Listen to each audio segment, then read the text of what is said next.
How does it feel being a voiced character on a Twitch stream? Mutes mic, doesn't say anything. I was waiting for it. I was like, are you gonna mute yourself, you son of a bitch? I don't know. Sounds fake to me. I should turn down the volume just a smidge until I can control it in game. Let's see. Guild Wars 2, I'll put you down to 69. Guild Wars 2 actually has a really good functionality. Anywhere you're in the game, you can access the settings menu. Oh, neat. Except when you're starting to pick your race. You should be able to do it. The hotkey is F11. Oh, no shit.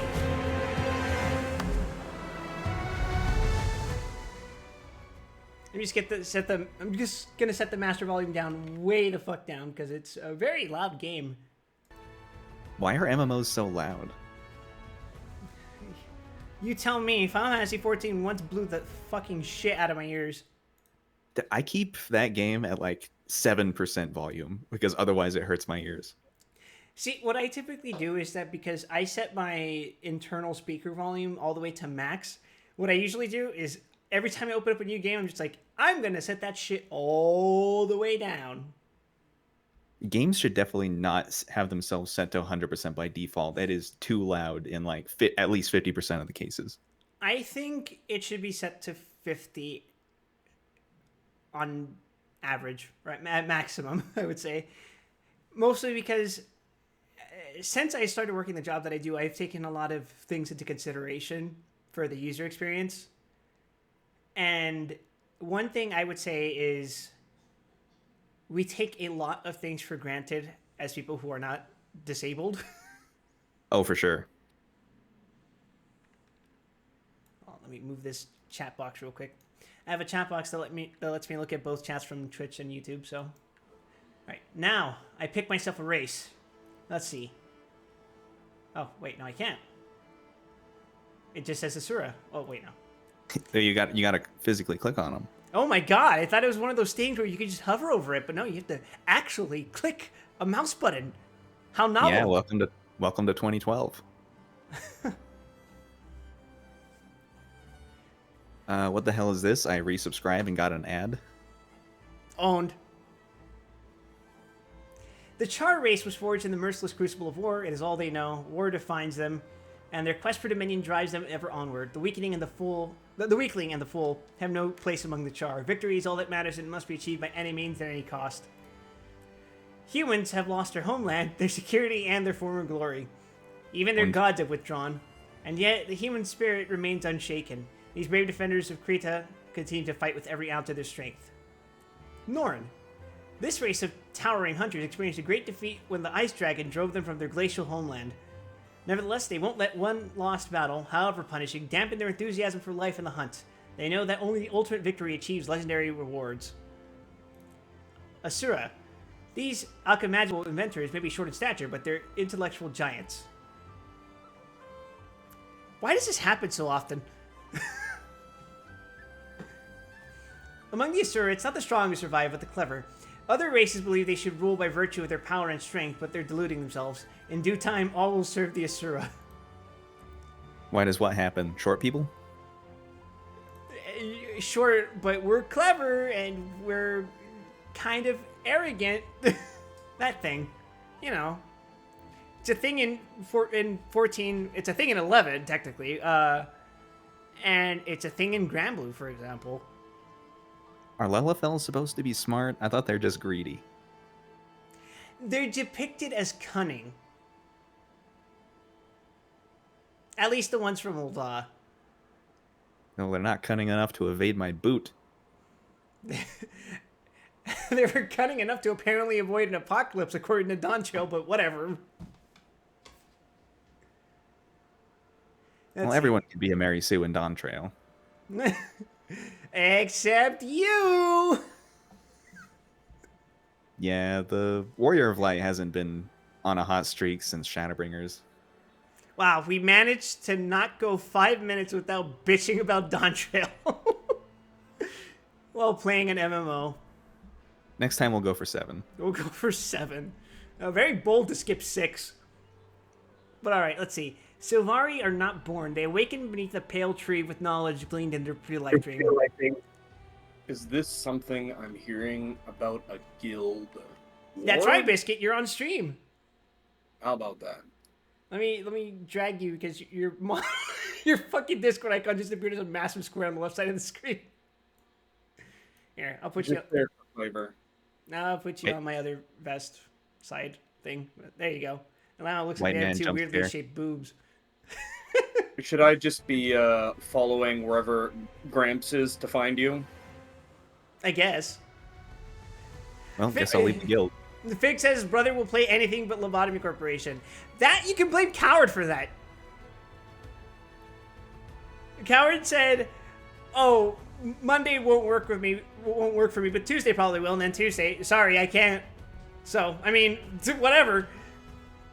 Anyway, Silvari are not born. They awaken beneath a pale tree with knowledge gleaned in their pre-life stream. These noble beings travel, seeking adventure and pursuing quests. They struggle to balance curiosity with duty, eagerness and chivalry, and warfare with honor. Magic and mystery entwine to shape the future of this race that has so recently appeared. Are there you're- more? Oh, okay. You're in the heat of character creation. I see. Yeah. If I had to guess, Gramp, do you play a human? No. I am logged into my human main right now. The cautious no. That's all. Lock-On says you'll play this, but not Gundam Battle Operations 2 or Giran's Greed. That's because I don't like GBO2. That shit is, like... That's impressive what you did with your mouth face. Yeah, I actually recently did this. I synced it so that it not only has a camera animation that syncs up to my actual mouth flaps, it also syncs up to the volume of my microphone. How fun. So it'll actually recognize both the shape and the frequency of each sound I make. I see. Fix says Coward can watch the VOD. No! I like having my friends be there when I play games that they're interested in. Kind of like what I'm doing right now! It happens from time to time. And Biscuit, if I had to guess the race you play... Ooh, this one's tougher, actually. I can't... Are you No, it isn't. sure? It's Are not you tough at sure all. about? Are you sure about that? Are you a Char? Look closely at the characters that are available. Are you a Sylvan? Are you a Sylvari? There's Or a are you ratio. the fucking goblin? There's a Come on, ratio man, you know this. of height between the races that leaves Oh, one. you're a Norn. Of course, you would go for the Tombow. Sorry, I was getting thrown off by your selection for shit like Barony. I was like, would you play the furry? It for Barony, it's more that there's racial characteristics that benefit the classes. Fair enough. Sure. It's just the stats. It's just entirely coincidental that I play Automaton in Barony. Yeah, I just play for the stats because I don't like spending magic points. Whatever. Anyway, so I'm probably gonna pick a Norn. Yeah, that sounds like me. I don't put much thought into anything, so. I think I have It all makes sense now. one character for almost all of the professions now, and I think every single one of my characters is a Norn. There's enough to kind of differentiate between all of them, get different looks on them, you know. Makes sense. You know. Could just make a tall human. Hi, Equilan. Sorry, I didn't respond to you earlier. I will not subject anyone to play GBO2. Perfectly justifiable position to have. Unlike Final Fantasy XIV, you have proper customization in this game. What, you mean... I actually disagree. I mean, 14 didn't have, like, the worst customization for your races. Guild Wars 2 has more in-depth customization than Final Fantasy, but at the same time, it's also very limited in its own ways. Well, I guess we'll find out. So far, they have technically more in common. If anything, 14 has the benefit of having more races now. Right? You could say that, yeah. Is that a benefit?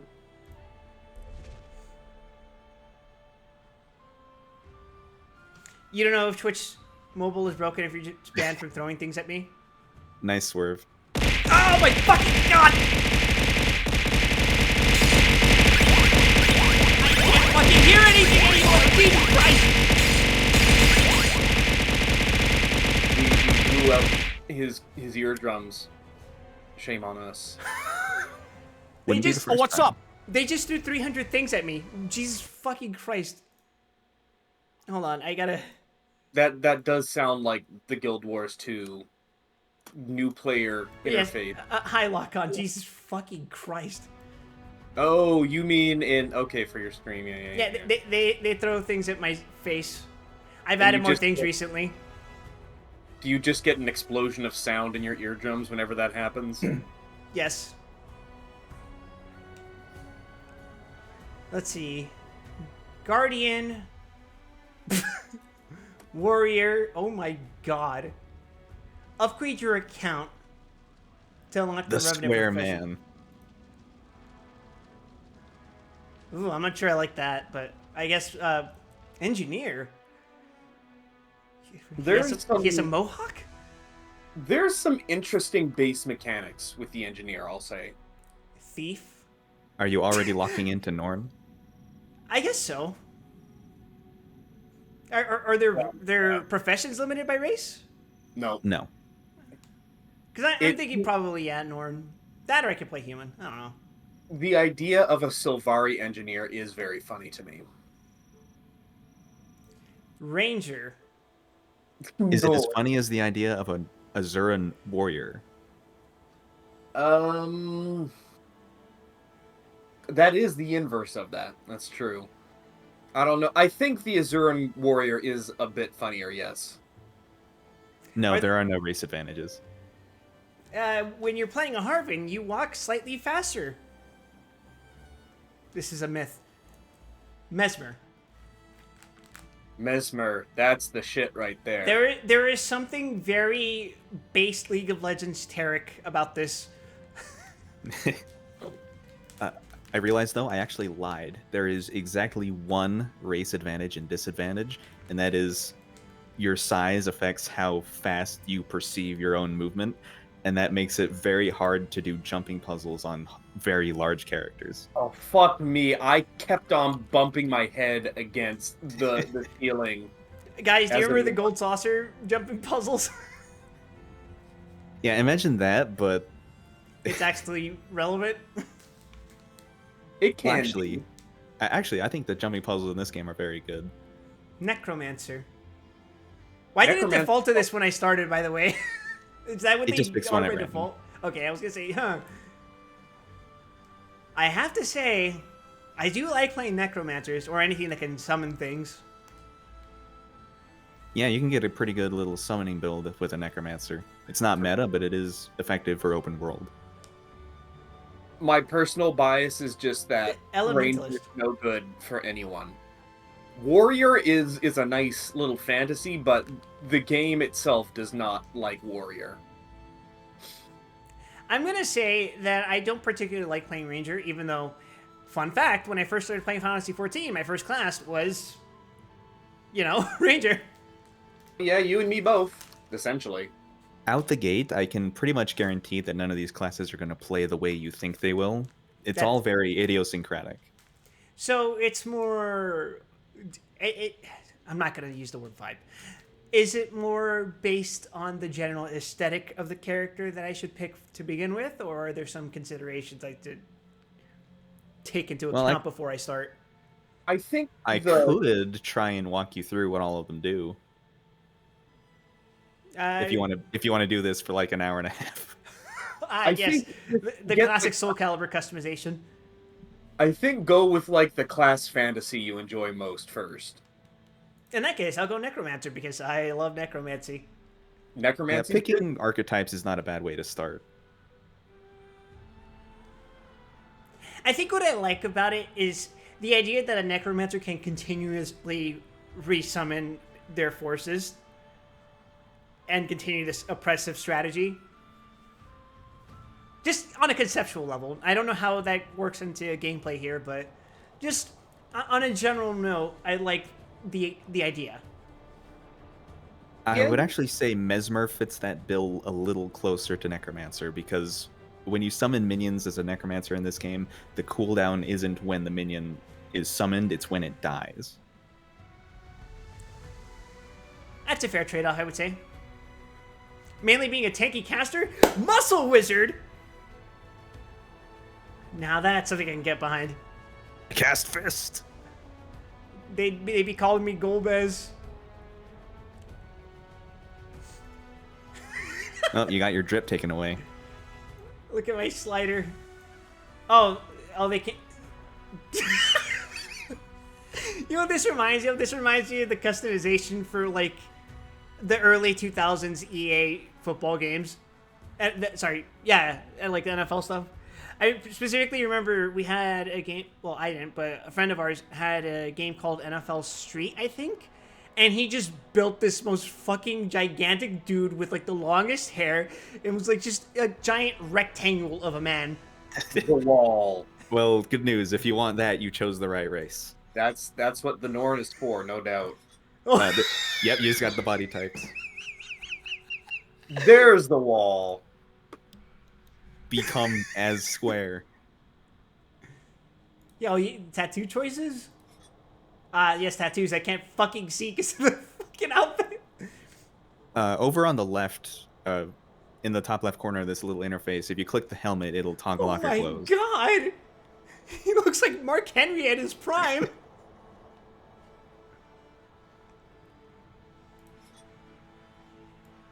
That's actually... Is that overboard with tattoos? I don't know. How do you guys feel about tattoos? You're probably going to be I'm in for 'em. armor a chunk of the way anyways. What I you'll have... probably see is most of the neck tattoo, so it'll kind of almost look like... there's this wrestler... I'm probably thinking of Finn Balor.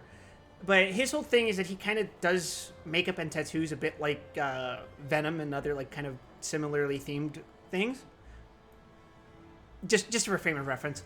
And his I think he has a hoodie styled so that it looks like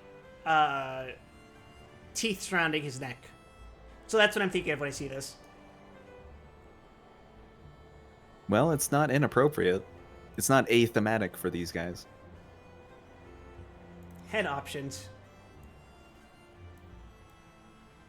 I'm going to change the skin color to be a bit more... a little more tan, I'd say. I don't know. I'm recreating the Big Show. That means I should make him probably completely bald, like give him like a really fat beard. Oh, that does not look right. He has twink face.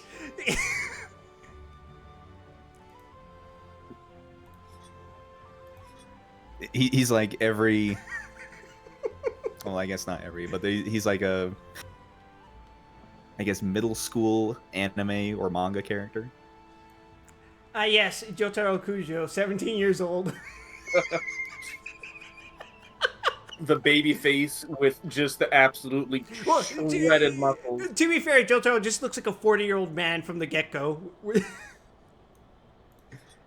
I won't lie, I was losing it in the first few episodes where all these big burly men were being presented as like school children.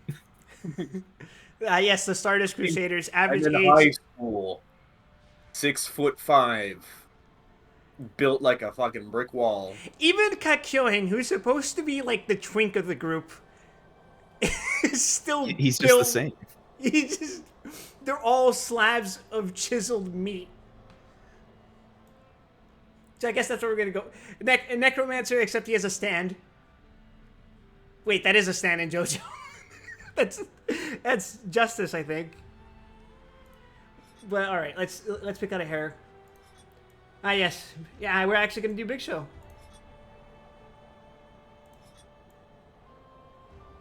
Yeah, that's a good Necromancer look right there. Would you agree with that? Oh my God, the beard bounces.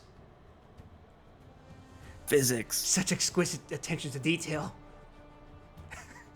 Square Enix could never. Can I dye his beard, or is that just it? I think it corresponds to your hair color. Oh, and I could set that. Lucky you. Look at You that. get that.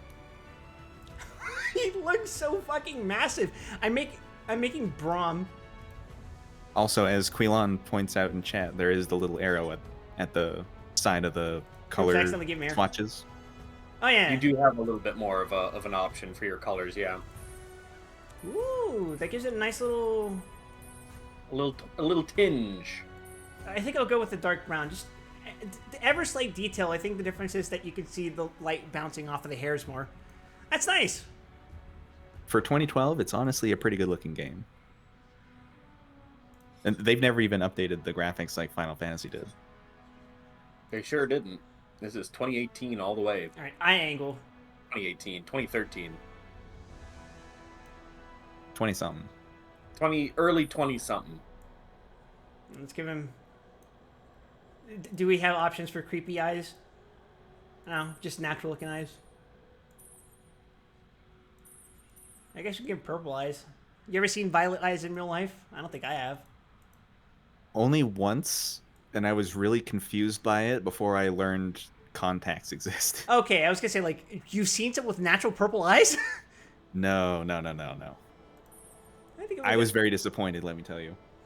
Yeah, I think I'm gonna go for. He's a pro wrestler, but he's also a wizard in his spare time. Or maybe it's the other way around. He's a wizard who moonlights as a wrestler. All right, well, we should give him that a sounds strong like pretty. burly nose, I think.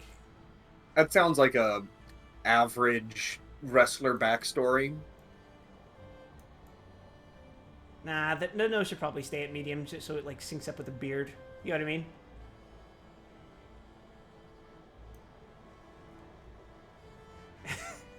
I'm telling you, I used to waste hours creating custom characters in Soul Calibur. Now, he's We're the basically only just one. a really fucking tall dwarf at this point. I mean, people have done entire shows essentially doing the WWE custom characters, right? Yeah, that's true. Have like entire rosters of that kind of stuff.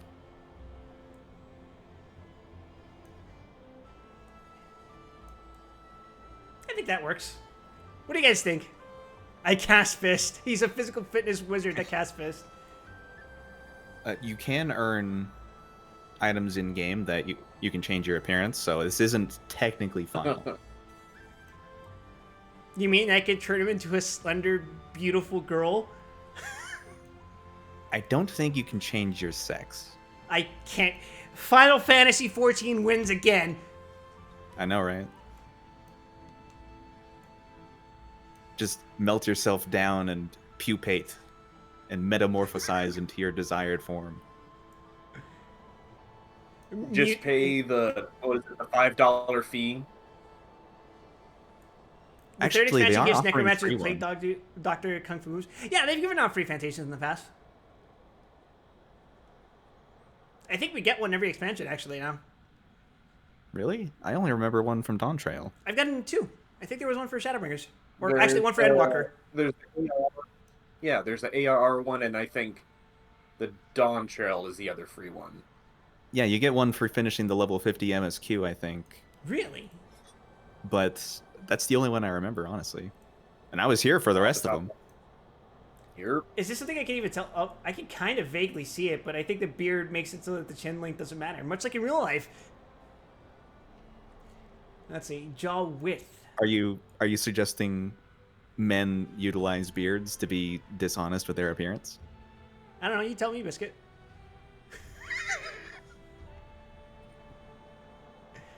That was a bad joke. I'm sorry. all Well, I'm saying is that I understand the need, the desire. I don't think you can quite get a pinhead. I think I'll keep that at like a medium. That's fine. Head width. You can I can hear his brain squishing. squeeze it, but like they do not let you. This is wonderful. I love this. Oh, you're cutting out, Biscuit. Oh my goodness. All right, there you are. Yeah. That I what- can't tell if that's my computer struggling or if it's my microphone cutting out. Only time. Oh, I can customize the whole armor, huh? All right, let's take a look.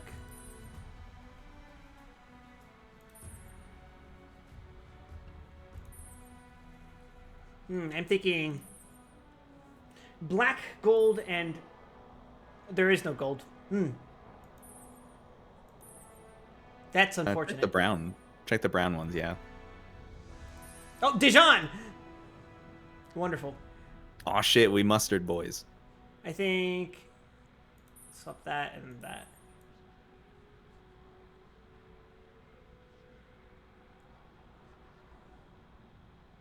I still feel like that's too much yellow per surface area. Let's see, what if we make that purple too? Then that's just kind of weird. Quite awkward, but it'll be fine.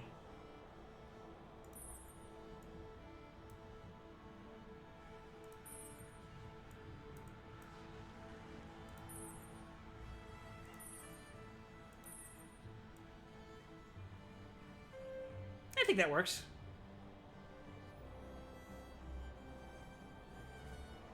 God, is he beefy though? Jesus. No, Buff he's not necromancer beefy. from the circus. He is beef. He is just raw protein. He eats elk and then reanimates them.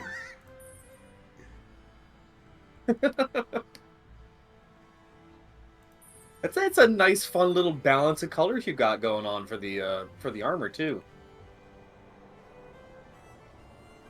Yeah, being perfectly transparent here, I just made him a slightly more colorful Golbez. I don't know if you'll stick with that armor for too long, but it'll be fun to have on while you do. What would it look like if it was... Yeah. Because classic Golbez's color Why palette would it was look- a combination of like a lightish blue, yellow, and red. But more recent depictions of him, including the one that inspired the one you see in 14, he's depicted more with like a black, slight purple and yellow.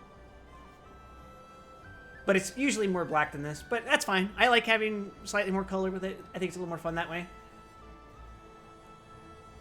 But yes, I think that covers this part, right? Unless I can change his face paint. I don't think I can, which is fine. I think face paint type items are usually static. Ah! Oh yeah, you get other face paint. A necromancer's closest companion is death. In acknowledgement of this, I mark my face with the symbol of a trickster demon. Well, now he just looks like a luchador! It gets better and better. A skull or a ghostly wraith. I think skull or trickster demon. I think the trickster demon makes him look straight up like a wrestler, which I guess that fits. But there's also the skull, which invokes the image of Sting. And Darby Allin, and... I'm blanking out on his name, even though I mentioned him earlier while I was talking about this. I think we'll go for a more traditional luchador look. I look like Kratos' cousin from Temu. No, I'm Kratos' secret brother who he had to kill to kill the gods or something. Is that the plot of a God of War game? That sounds like it is. Yeah, he killed Demos. Or I should someone play like those. that. I should can't play remember his those name. games. Oh, he actually has horns. Holy shit. You know what? Fuck it. We'll rock it. Oh wait, no, he didn't kill his brother. He actually got his brother killed. Yeah, same difference. Whoopsie. Trouble may follow you, but I use my heart, dignity, or ferocity. Oh, I'm charming. No one can resist me when I'm at my best. I know just what to say to lighten the mood or bolster courage. I'm dignified even when up to my ears in mud. It's what makes people respect me. A serious, thoughtful demeanor is the route to success. I'm ferocious. Threatening violence gets me further than anything else. I'm a natural, though I do try to use my powers of intimidation for good. Yes, the ruby spec. I'm gonna use charm. Isn't this the face of a very charismatic man who just wants who wants everyone to get along. Charisma, parentheses, intimidation. My most important quality is that I have the necessary strength to defeat ancient foes. I keep my body strong so that I can defeat our ancient enemies and protect the Great Lodge. I don't know, guys. Do you think that one fits my character? Cunning to protect the spirits. It is my duty to protect the spirits of the wild and requires cunning to keep them safe from the ice dragon. Or intuition to guard the mist. My intuition gives me the insight I need to guard the mist, where the souls of our ancestors endure in glory. For a wrestler, I think one of the first two. I'm gonna say cunning because that gives that nice little, adds a nice little flavor to a wrestler. I think the most interesting wrestlers in history are the ones who have not just been the big bulk guys, but have had that edge to them, you know?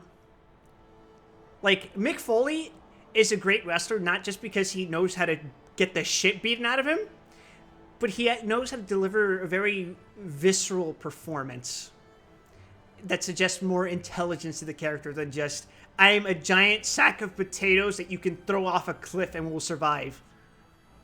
I think that enhances the performance, so I'm going to go with cunning. Also, hi, Tweedledurp. I feel welcome to Tyria already. Being escorted by by the angel and demon on my shoulders that are actually on my vest. Welcome to the magical world of Tyria. At a recent celebratory moot held in Holbrack, I blacked out. Ew, rowdy brawling. It's far too easy to let loose in the thrill of the moment. After I woke up, I couldn't remember what I'd done. I'm sure it was nothing too terrible. Got in the fight.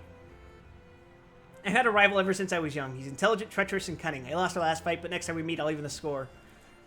I inherited Romke's horn, a magical ancestral heirloom passed down through generations. After one too many drinks, however, I wagered it on the concept of strength and lost.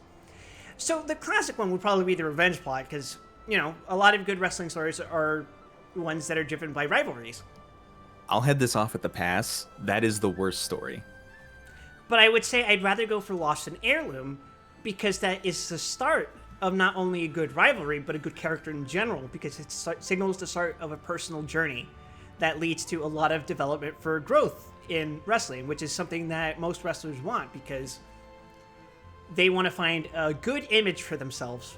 They want to cultivate a good personality that attracts a lot of attention and obviously, you know, comes to define their legacy as they grow grizzled and so on. I love all of this thought that you're putting into your lore. I like putting consideration into the games that I play, especially when they involve creating characters. Which is why we're at like half an hour in and I'm still developing the character. Respect. You're workshopping it. Yes, exactly. Which is something a lot of wrestlers have to do. You're workshopping it. Because, I mean, like, a lot of dumb wrestler gimmicks are driven entirely by the people behind the performance. It is difficult to cultivate a wrestling persona. Streamers and wrestlers both have kayfabe to worry about. He doesn't even know how to spell kayfabe, chat. Kill him. Kifabi. Kimosabe? Kombucha? Now we're talking. Sriracha. When I was still a kid, I had a vision. The spirit of the wild spoke to me and offered its guardianship. That spirit was the bear. The most powerful among the spirits of the wild. She is a symbol of fortitude and self-reliance. She roared over me when I was a babe, and ever since I've had bear's courage in my heart. Snow Leopard is a stealthy, smiling spirit. She teaches us independence, strategy, and laughter in the face of danger. To this day, her wisdom guides me, and my memory of her comforts me on dark nights. Wolf has the cunning of the pack behind him. He imparts the virtues of loyalty, ferocity, and strength in numbers. When he came to me, he whispered of my heroic future and told me I would never be alone. Or the Raven, clever and wise, guides us with truths that other fears. He bestows a far-seeing clarity of mind. In my vision, he spoke of riddles and opened my eyes to secrets that few others can see.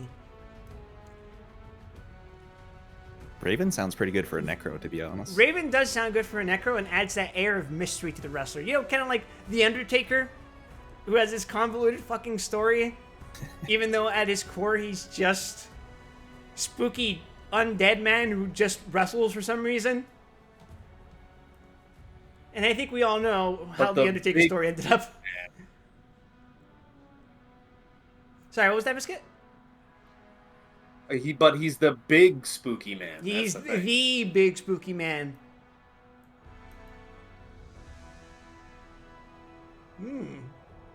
I like it. Though trouble may follow me, I overcome it with charm. Raven, my spirit guide, teaches that there's a time for action and a time for thought. I rely on cunning to protect myself and my allies, and yet in the past I have been foolish. I wagered Romke's horn, an ancestral heirloom with magical properties, on a test of strength. I was overconfident, but I am determined to get it back. A necromancer's closest companion is death. In acknowledgement of this, I marked my face with the symbol of a trickster demon. This is my story. Signed, Titus. Wild. Titus. That works for a character that looks like this, right? Or should I come up with a wrestler persona name? He can't be worse than the 10 million Driz Doerden Rangers. What? I'm sorry? Driz Doerden. The D&D creature? Let me think. Is it D&D or is it Magicka? Something, I don't know. Something I haven't played. I'm half sure that it's D&D. Would I be able to change this later? Or is this just how I'm going in? You can't change your biography options, but you also can't change your profession or your race, but you can change your appearance. But what about the name? Oh yeah, you can change the name, but it changes. costs gems. Oh, oof. I've gotten a lot of free ones. Wide Weston. Yo, that's pretty good, honestly. You know what? I'm gonna go with that. None can say that I don't take suggestions from chat. Yeah, look at that. No, wait. You can do two names. Oh, really? Signed wide. I signed that, and I'm thinking that I'm. Yeah, that, but also combined with the way my character looks, I'm thinking of Wide Whale from Venture Brothers. Gems in this game can be bought with in-game gold, and it isn't Korean rates. It's the reason why the economy in this game is so stable. Yeah, I buy gems with gold all the time when I actively play. Oh, neat. What if instead of typing it wide, it would be wide? See, now that I think of it like that, I think of the character Wild from Berserk, which is spelled W-Y-A-L-D. But then again, given what I know about that character, I probably don't want to make my name invoke that. Let's go with wide. Why not? Are you saying someone in Berserk isn't a terribly wholesome person? I'm going to say that he is probably by far the most viscerally terrible. Wide is already in use. You can hit the space bar. Oh, okay, there we go. Signed Wide Wesson. Yeah, there you go. That just invokes the image of a fat gun. I like it. What's your weapon? Necromancy, actually. Pulls out gun. Well, wouldn't you know, the latest elite specialization for Necromancer allows you to use pistols. Then we have to commit to this. We have to commit to this. Let's go. We did it, chat. 40 minutes into the stream and we started the fucking game. Honestly, that's pretty good for character creation. Hunter of the wild, born of the free and rugged Shiver Peak Mountains. In the far north, my people fought our greatest enemy, Jormath, a dragon of frost and snow. The dragon broke our pride, but it did not break our spirit. I mean, it's no answers, but We heard the Animorphs. voices of 4 of the spirits of the wild. Bear, Raven, Snow Leopard, Wolf. They called us south, away from certain annihilation. We founded the Great Lodge enjoy of Steve Holbrook, Bloom. He's your VO. claimed new hunting grounds. Really? Some say we should not fight Jormag. I don't say think I've heard the him greatest since risk is to Perseus wager Mandate. Nothing at all. One day a hero will lead us home, and we will break the Or maybe dragon's Vampire the ice. Masquerade. I weave the skein of wisdom. My cunning confounds lesser foes.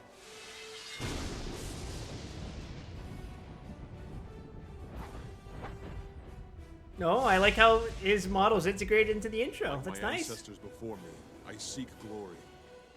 One day, I will take They've my got a really place among nice the heroes of painterly North. style.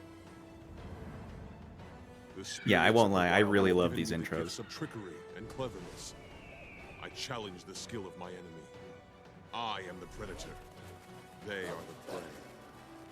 It reminds you of a lot of graphic novels. I am still untested, but already my deeds have earned me friendship and great respect. And the admiration of tall, beautiful women. Each year, a great hunt is called in Holbrecht. Only the best among us are invited to participate. I'll prove my worth with guile, collecting trophies to show my prowess. Do you ever incur brain I will damage from hearing drink the and phrase boast Among of Us my now? victories. No. I accept this challenge. I'm terminally online in Relish different it. ways. Come danger, come adventure. What did he mean by this? In the lodges and halls of my people, my cunning will be remembered through the ages. This is Anytime my that story. you do the Burnus song, as it were, that's the one that gets me seeing red. Can't stand that terrible, terrible song. This game, even to this day, has some very ill outfits for both male and female. Unless you're playing a medium armor class, because then it's all trench coats. What is this, Deus Ex? Sure sucks. It's just Naturally, leather trench coats I up and spawn down. in, and right next to me is Berard Gutler. Oh, jeez. Ooh. I do want to make one quick note at the start here. In your intro, it said your people found new hunting grounds. The land you moved into Oh. previously belonged to the dwarves.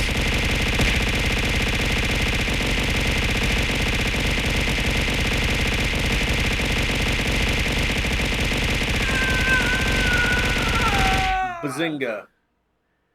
Ow. Also, I gotta You got change the graphic settings slapped real quick. on- Why is it running at that resolution? Jesus fucking Christ. Yeah,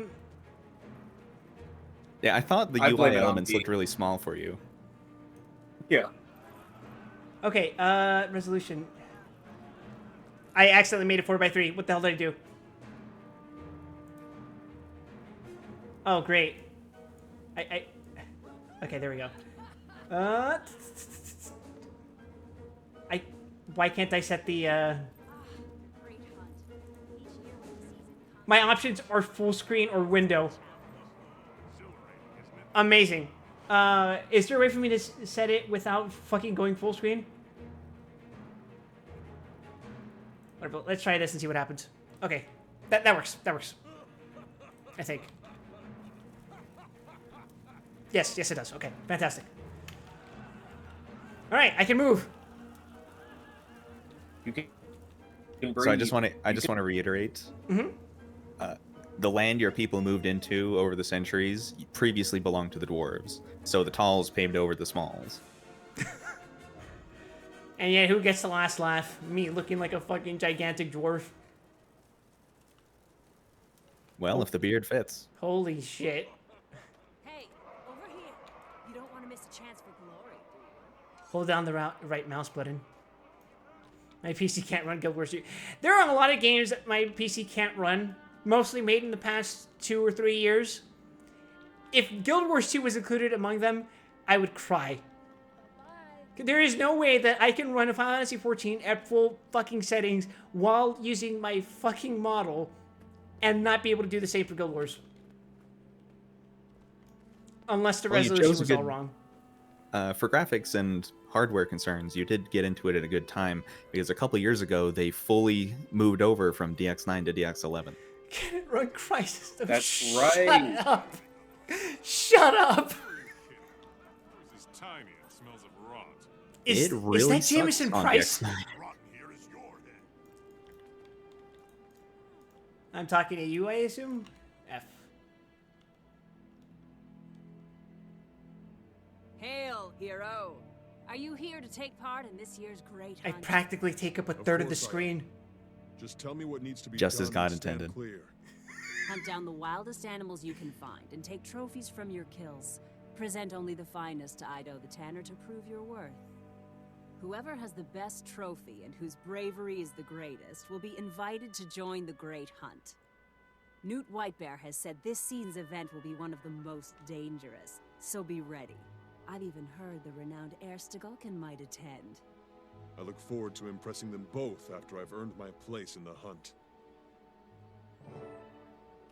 Hunt and collect a trophy from a dire boar, owl, griffin sire, or minotaur bull. So what you're saying is I go fucking punch shit? You gotta prove you're worthy. You don't have to punch it. Like all Norn, you were born with an axe. Oh yeah, how do I... My instinct almost made me press Z. That's tested by fighting a fucking bird. That's not very wild of you. Oh, I just pull up my axe. Well, you used your heal. Oh, that's what my 6 is?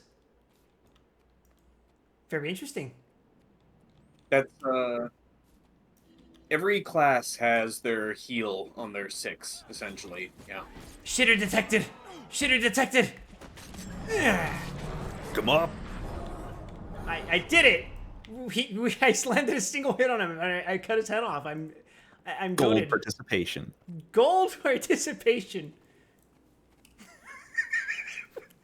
I remember. Do you remember the first few days when Blue Mage came out? My graphical settings are a little scuffed right now. Is that so? Am I coming up like laggy or what? What are you saying? You can fix it after the tutorial. Fair enough. The only thing better than a great Oh wait, I have to present it to Ido the Tanner. Hurry up, Ido. Ido. I want to get to the moot before Kettle Kegdrainer drinks all the ale. Defaults in this game are due to 14 does it better. Hail, Hunter. I'm the local Well, I guess I should just go back to Ido. Dawn Trail, huh? Show me your kills, and I'll make them into trophies you'll be proud to show I haven't done the role quest yet. Singing and boasting. I love Don't a do good them. old-fashioned Don't do root. it. Others save their parties for holidays, but I say every day alive's worth celebrating. Unless, like, you plan to Hey, keep Newt, playing the game look at and this you really impressive like trophy. glamour. Worthy of the great hunt, I'd say. Indeed, you are skilled enough. Don't worry, to as defeat something your as it is to prey, go back to play and dress wise up with enough my to revere their spirits. Viera. I'm not going back. You are worthy to join in How much this do we year's pay you to great go hunt. back to Dawn Trail? Pay By for my my own sub, I hand, guess. I've brought the mighty worm Isormir. He waits above in the plateau for one such as you. to Even then, challenge him. well, The great Heir Stegulkin watches over him now, waiting for the hunt to commence. When it is time, you and the others will go to the That high last ground patch over left the a sour taste in my mouth. I was There just like, you will face oh, a sword. they're doubling valley. down. Claim victory if you can. I can. Would you say you're and I a Sour will. Patch Kid? This is where my legend begins. boo. And 14k hours deep in this game, not- and the 14 vacation is pretty much done for me. I think that's the feeling a lot of 14 players got after Dawn Trail. They played Endwalker, rode that high, and they were like, okay, I'll give Dawn Trail a fair shake. And then after Dawn Trail came out, they were like, oh, I think I'm done. I've been here for years now. You know what? I guess this was a good point to clock out. Accompany Air on the Great Hunt. Okay. Medion was right. Oh, wait, there's a whole ass compass and everything.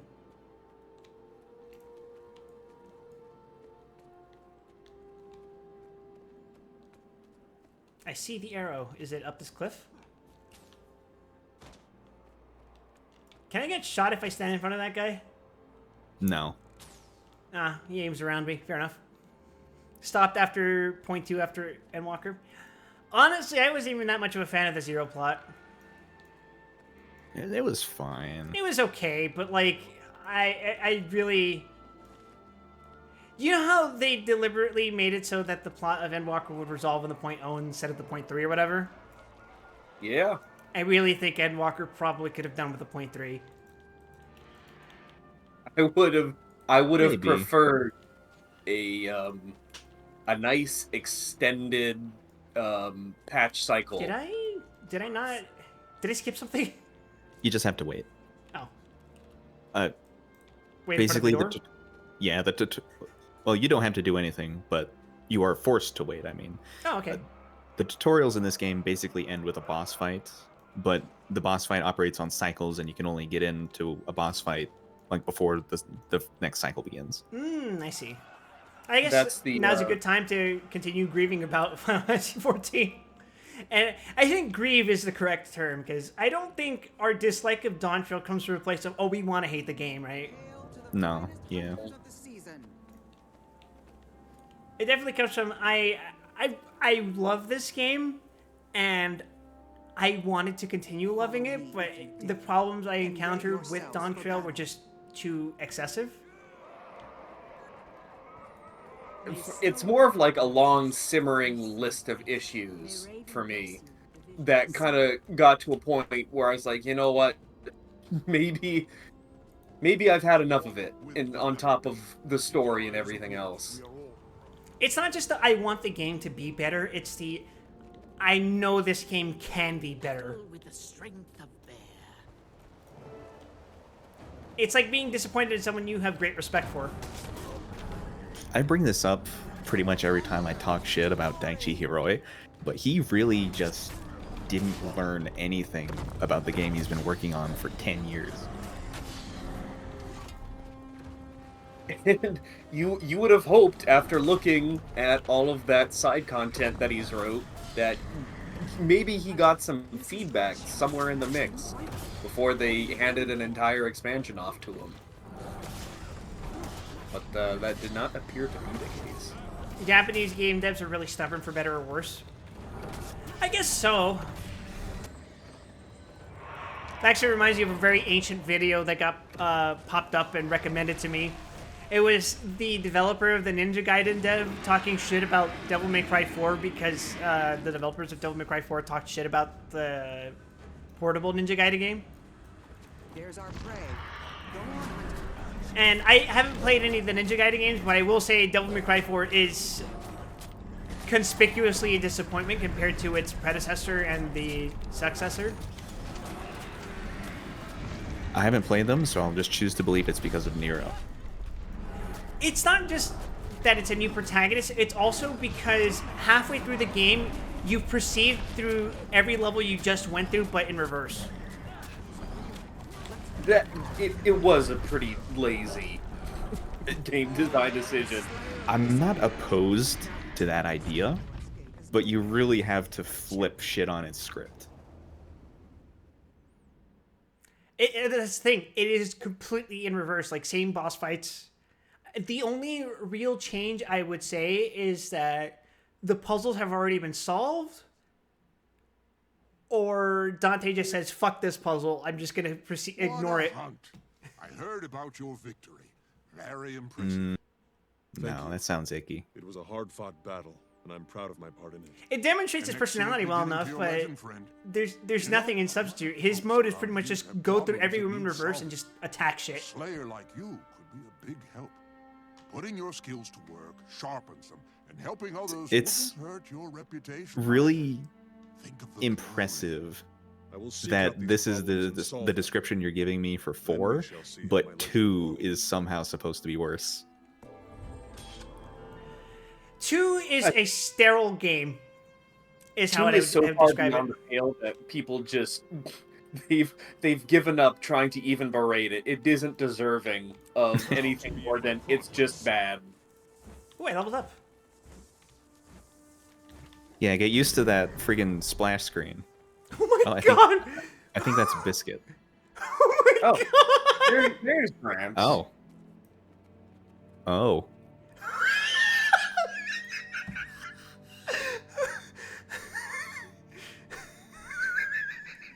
What's her name? What's her number? I think she's using the embiggening tonic.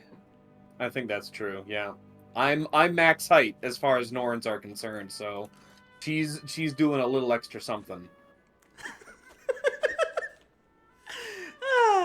Wonderful. Oh, but sorry, what was I saying? The problem with Devil May Cry 2 is that Kneel before her. /Kneel. this guy is gooning for you. Is Neil an actual email? Let's do it. Let's try it.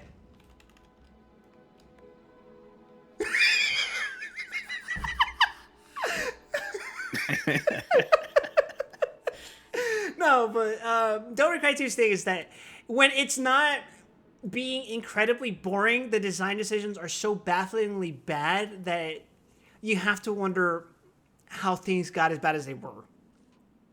Like, its most well-known thing is that the guns are the most powerful thing in the base game. And that there's basically no practical need to use your sword ever. Not only that explains a lot of footage I've seen. Not only that, your choices of weapons have been limited to how long do you want your sword to be. And the problem with that is that it doesn't really seem to have much of a tangible effect on gameplay. Because what it is you have the regular sword, you have the longer sword, and you have the shorter sword. The shorter sword has allegedly lower range but deals more damage, and the long sword... Endless embiggening tonic. No, but the longsword is it's allegedly longer but deals less damage, but you can't really ever fucking tell the difference.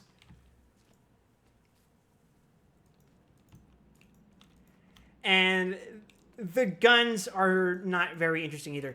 And the reason the melee weapons are so disappointing, besides the fact that they're just how long your sword wants to be, is that the first game already introduced 2 different types of swords. Now, granted, the first sword is basically just your base weapon, but you have access to a super mode. But the second weapon is a melee moveset, which is very novel, and it's a completely different moveset. You have access to different attacks, different specials. But Devil May Cry 2, you just have the one moveset. It's a step down in almost every way. There are things I like about Devil May Cry 2. It's just there's so much getting in the way of it that makes it such a bad game. I honestly don't think I got past, like, the first level. Is that what it was? I played it so long ago, and I'd, like, touched it, and I got instantly repelled that I never came back. I streamed it recently, and the VODs are up on the VOD channel. So if you want me to, like, if you want to see a more in-depth explanation as to why things are so fucking bad, you can watch that. I'm not a super expert on it, but I can give you... The explanation I give, I would say, is pretty, like, layman's terms. That a way that people who aren't, like, super invested in the general gameplay of DMC can comprehend, I would say. Mm-hmm. That's me in the game, if you couldn't tell. I enjoyed DMC. Ah, yes. Queelan, it's you. Dagger Ravensteel. But, sorry, you were saying, Biscuit? No, I was just saying, I enjoyed DMC, what I've played before. I haven't gotten around to 5 yet, and I know that's the one to go for. Just, there's been other demands on my time. Yeah, so many things to do. I've been wanting to play 3 again recently, but I decided I wanted to try new games that I haven't touched before, hence why we're here now. But anyway, I think Creeline wanted me to look over my settings. I don't personally care about graphics options, but if people are watching my gameplay and they're like, oh, this looks grody, I'll accommodate. Because I'm a fucking goblin who can look at pixels and be like, ah, yes, gameplay. Ironically, I've never tried Dwarf Fortress, but whatever. You know, if you want to get down to it, looking at pixels is all gameplay. It's mainly gameplay settings as well that are cursed, like having classic controls in 14. Damn, that's deep. Mm-hmm. So, okay, that's a bad comparison because I don't think I ever internalized what the difference between classic controls and not classic controls were in 14. I think I turned them off at some point. But for me, I think I have mouse turning so ingrained into muscle memory that I just kind of just accept that that's how it works. Like, I have played 14 for fucking years. I got it for Christmas in, like, 2012? 2011? When did 14 release? When did AR release? The 1.0? It was 13. I'll say yeah, Realm Reborn. 2.0 is 2013. Like, late Okay, 2013. so I got it Christmas 2013. I can't believe they didn't delay it to 14. They should have. I got it the same day I got DMC Devil May Cry. Oh my god. DMC? Devil May Cry? Okay, let's see. What settings do you want me to tweak? I assume you mean control options?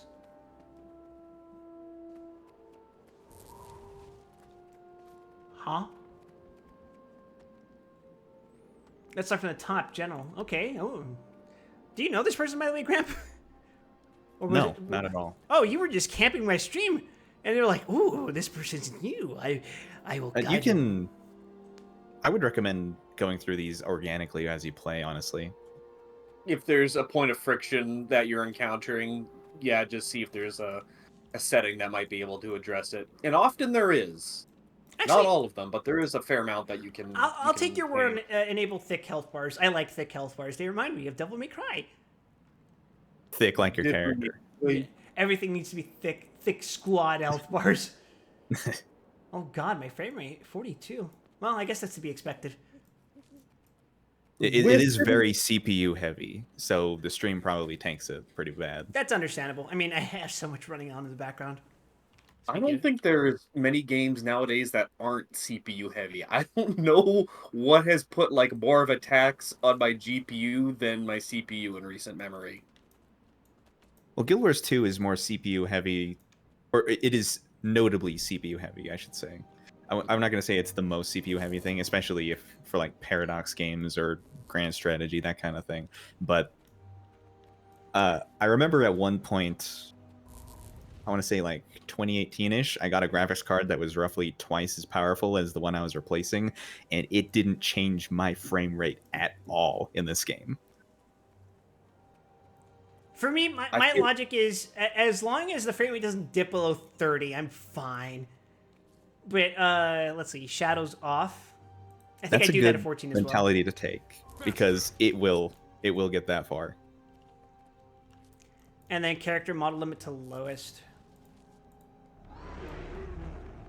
Oh, damn. That did bump the frames. That? Shadows are also a good target to hit if you... Yeah, I turned off shadows and set character model limit to lowest. Oh, yeah, that'll do it. Uncheck effect LOD. If you ever become like part of like a map train or like a meta train or something like that, a single skill like that coming out is going to be the least of your problems. It just becomes like a light show. If you thought FF14 was bad, it gets much, much worse. It's not even comparable. Yeah. Yeah, well, we're rounding out at about 45 frames per second, which, you know, not the greatest, but not the worst, I'd say. I'm not anal about reaching 60 frames per second, because I know what I've got going on, and I know that's going to be a huge dampener. I tend to not notice that kind of thing. My brain just kind of interpolates frames for me, I guess. Damn, he got that AI upscaling downloaded.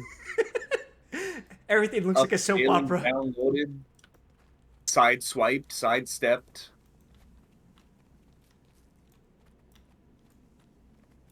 But yeah, I like getting into MMOs. I don't know if I like committing to MMOs because, like, for me, the best part of an MMO is the initial experience, the initiation. It is the most exciting. It's the novelty of being introduced to this world, not knowing everything that's happening. Boomerized learning. in the CRT. I will say, this game on launch was probably the most experienced I've been for a game since. Or most experienced, most excited. Really? Were you? Yeah, I were was- you still? Yeah, you were still a Guild Wars 1 head all the way back then. Yeah, I was a Guild Wars 1 player from, I think, 2008.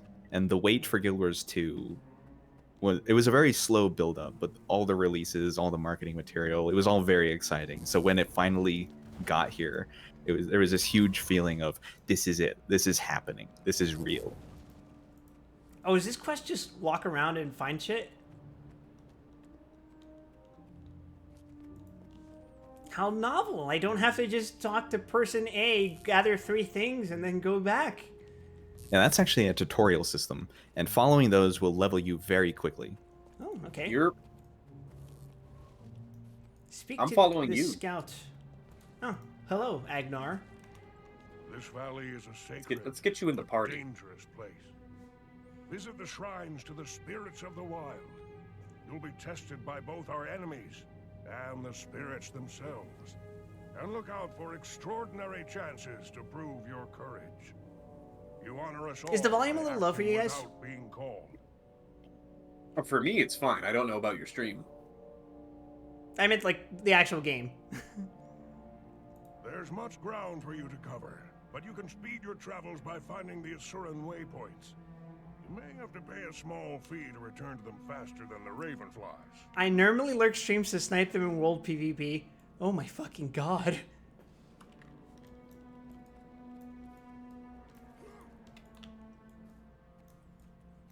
Got sick of my 1v5 getting ruined to a 1v30. I mean, that's the risk you take when you roam. I've only ever contributed as part of the blob. Oh, I don't know If enough you about want the to game. really I don't- be secure, you just play a daredevil and fucking run anytime you don't like your odds. Okay, I'm gonna I've walk up been, to the heart icon. True, Quilon, true. On the side, I just help people because this game is an awful tutorial. Ah, does it? From pain and a scream, I bring newness into the world. From me, all legends begin. Reveal my name. You are the sunrise. No, part of the Longbow question. Rangers are my spirit animal. Oh, wow. Actually, do I have to, like, walk away and go back? There should be a few. No, it's just on a cooldown. Oh. Yeah. I move without legs, I push without arms, I speak without words, I howl without a mouth. What am I? You're a wind. Well done, your insight shall take you far. Sorry, I picked Sunrise because that sentence reminded me of Ultraman for some reason. There's a scene where the Ultraman from the previous season talks to the Ultraman of the current season. He's like, I'm the sun that is setting today, and you are the sun that will be rising tomorrow. I think that's really cute. I'm a sucker for old costumed hero shows. With me, you will never know reason. I will blind you to everything else and drive you to kill your enemy. What am I? You are rage. Raven is pleased with your insight. He rage. Ah, yes, the Raven Roost. The roost got me contains a expert pungent there. mixture of rotting meat, berries, and insects. The many feathers near the feeders show that it's a popular destination for visiting ravens. Place egg back in the roost. Giant raven picks me up, sends me to an asylum. Deserved. That raven statue didn't refresh. Oh wait, it's that one. Oops. I blind hunters, frighten children, and no door can keep me out, yet each night I return. What am I? You are darkness. Ah, Raven is smiling on you today. Walk in wisdom.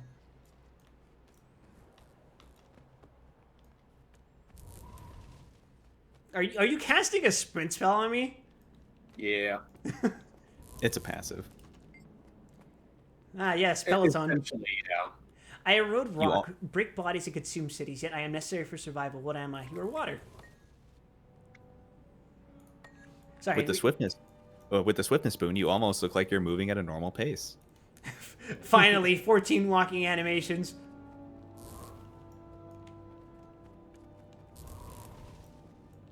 I could also give you super speed just to get you that 3 feet, 0.2% faster to where you need to go. Using me, battles never fought alone. With me, bonds never broken. Reveal my identity. Your loyalty.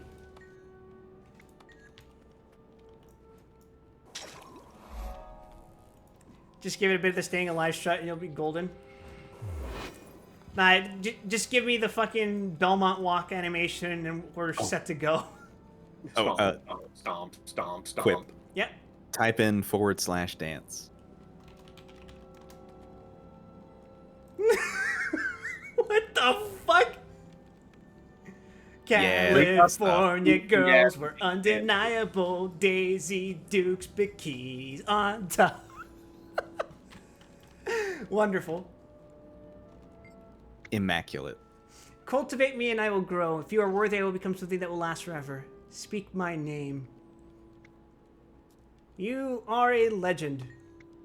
Ah, such wisdom, Raven is pleased. I saw that movie once. It was alright. Which one? I Am Legend. Which one? The Will Smith one. Okay. Because, did you know there's technically 4 versions of that movie? Excuse me? I did not. There is the original Vincent Price, The Last Man on Earth. There's a version that stars... I want to say Dolph Lundgren, but that sounds incorrect.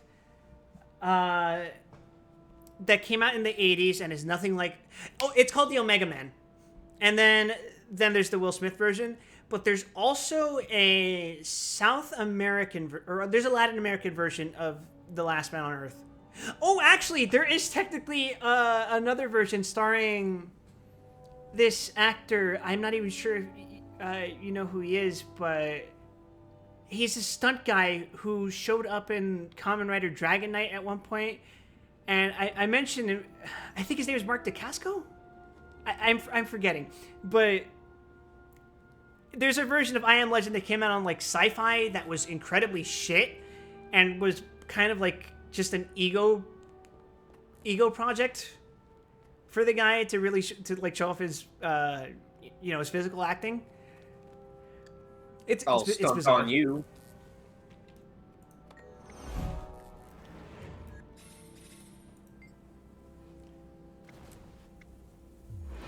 Oh, I've been leveling up.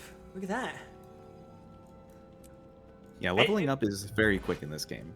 Yeah. What was I gonna say? Well, though? they expect you to spend a lot of time at max level, it turns out. What was I gonna say though? I remember that actor from the Omega, not the Omega Man, but the sci-fi version, because he was originally supposed to be the original Red Ranger for Mighty Morphin Power Rangers.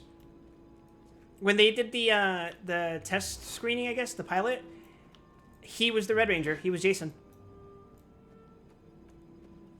But they obviously ended up not going with him. When I first saw that original test footage, I was like, what the fuck? I recognize some of these actors. Oh, I have not been picking up the eggs. Sorry, I'm distracted by talking about fucking Power Rangers of all things. The yapping is so strong. Seems to be happening a lot lately.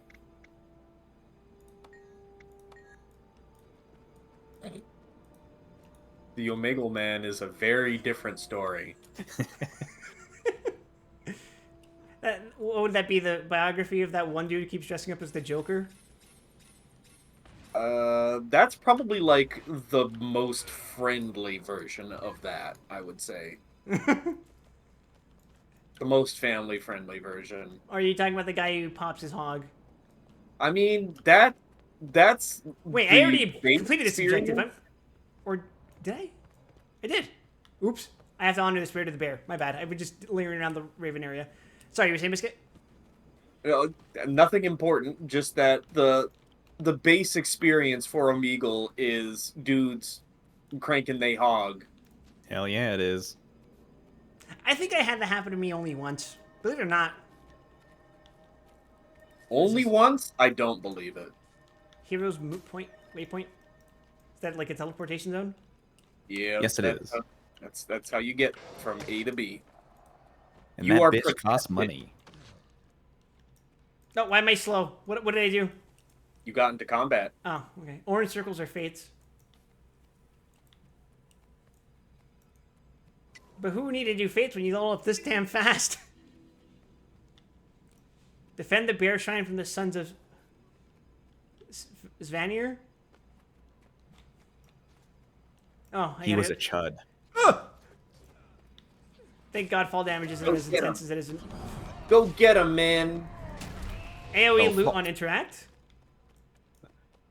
Once upon a time, fall damage was my #1 cause of death.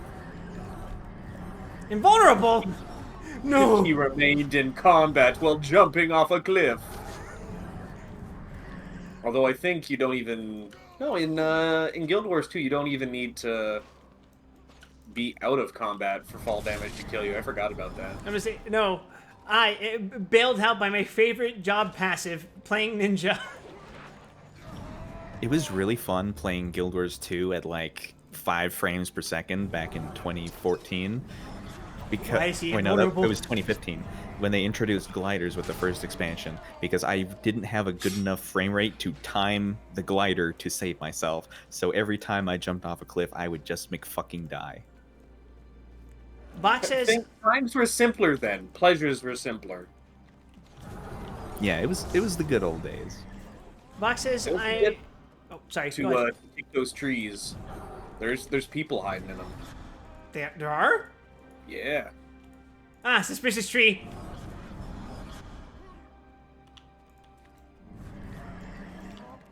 A guy popped out of the tree. Kill him.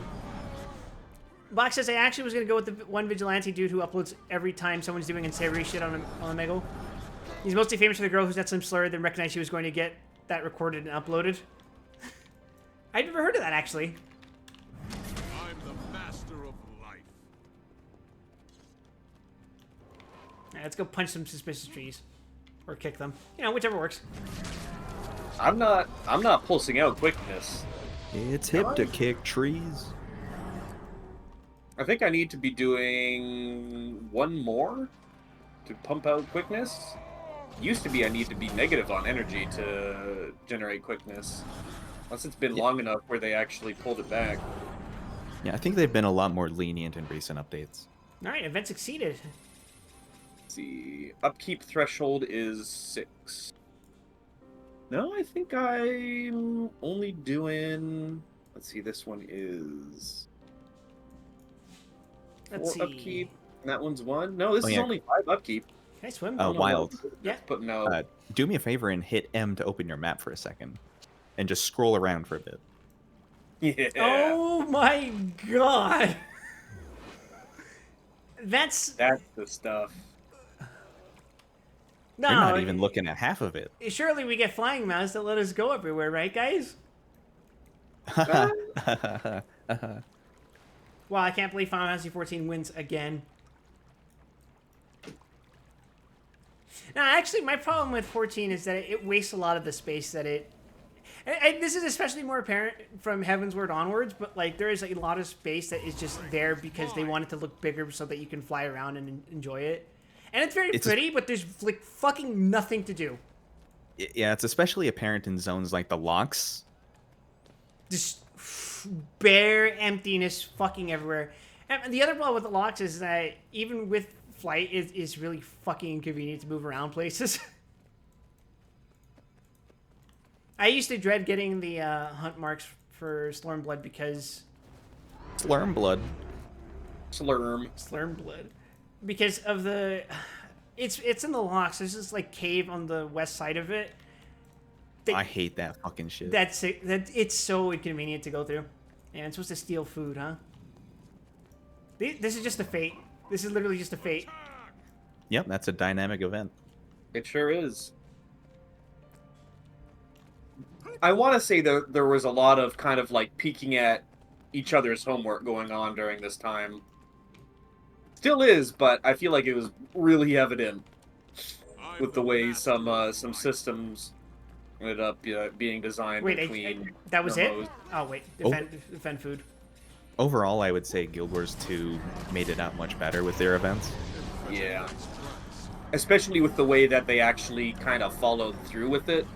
how map metas ended up working and everything else. Yeah, I There are really some- love map metas.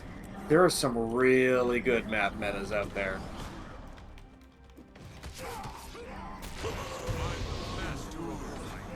Should I be worried about the thing that they're doing over here? It's fine. Just a portal to hell. Yeah. Oh, Summon by a I bunch of conjured monkeys. those in Minecraft. How bad could it be? If it ever becomes important, they'll give it a health bar. True. Wow, years of playing Final Fantasy XIV prepared me for this. Most informed MMO player statement. Honest to God, I don't know what I'm doing that's giving out quickness, because I shouldn't be. But I It's guess probably a we'll- trait. I thought there should only be one trait that's related to me giving out quickness. And I shouldn't be meeting that threshold for doing it, but lo and behold, here we are. Oh, my jump animation is silly as fuck. What the? We'll get used to it, because there are a lot of jumping puzzles. Check out my sick bee hops. New event nearby. Wonder what that could be. Oh, look at that. Look at that big skull on that thing. Oh man, that thing's got a big ass skull on it, boy. Slap it. I chopped Damn that shit boy, up like it was a thick tree. boy, etc.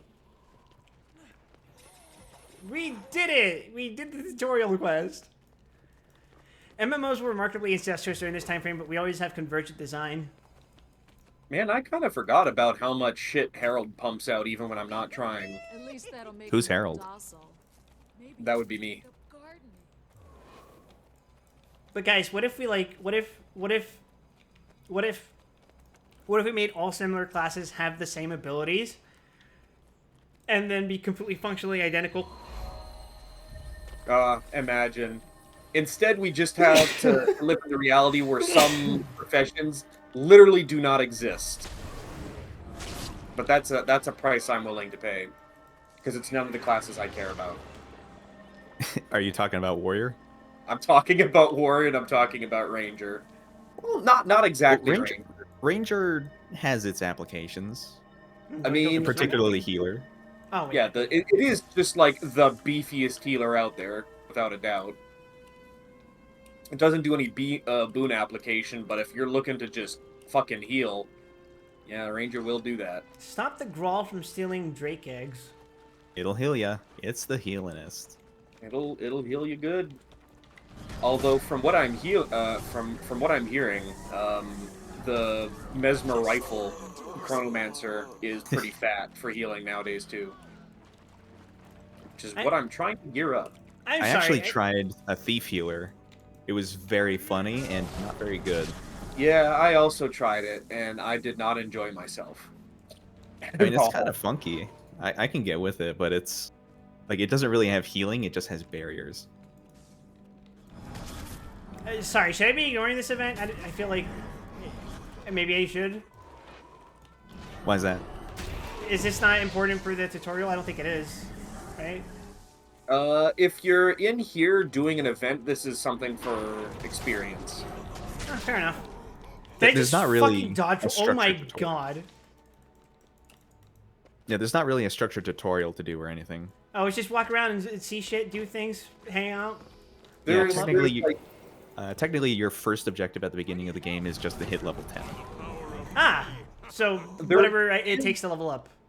there are some things over in yonder direction about like dodging and movement mechanics, but that's about it in terms of like actual stated like hard-coded tutorial stuff.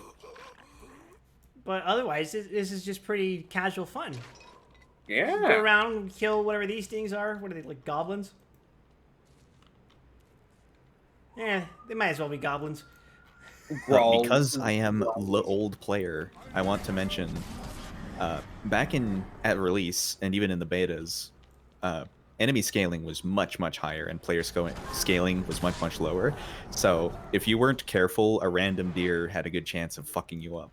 Ah, so it was like when you It's go like into the real North life. Shroud Yeah, exactly. and you accidentally walk into that one corner and oops, it's a Dullahan, die. Good old Doolahans. And then there's always that one asshole that comes in and tells you, oh, if you toggle walk, you can't hear you. Like, yeah, everyone would know that, obviously.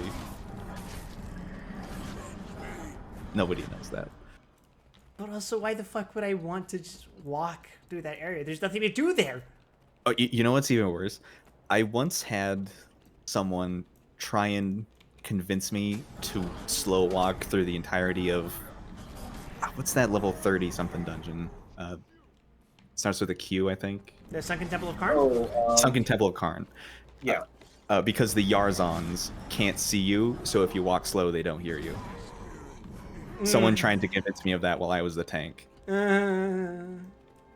That's a bold strategy of trying to just slow the pace of the dungeon all the way down. Here's the thing. This is content respect to an absurd degree. I don't listen to any pub players when I'm tanking. Unless it's the healer, then maybe I'll take it into consideration. Unless I'm playing Warrior, at which point I don't fucking care what you have to say. Doesn't matter. You don't exist. It's really fun whenever a healer disconnects and you're playing Warrior, because you get to go to look at the DPS and go, you guys ready to go fucking crazy? I don't even tell them shit. I just keep pulling. Well, I talk to them because a lot of players will just plant their heels and wait for a new player. Get it? Plant their heels.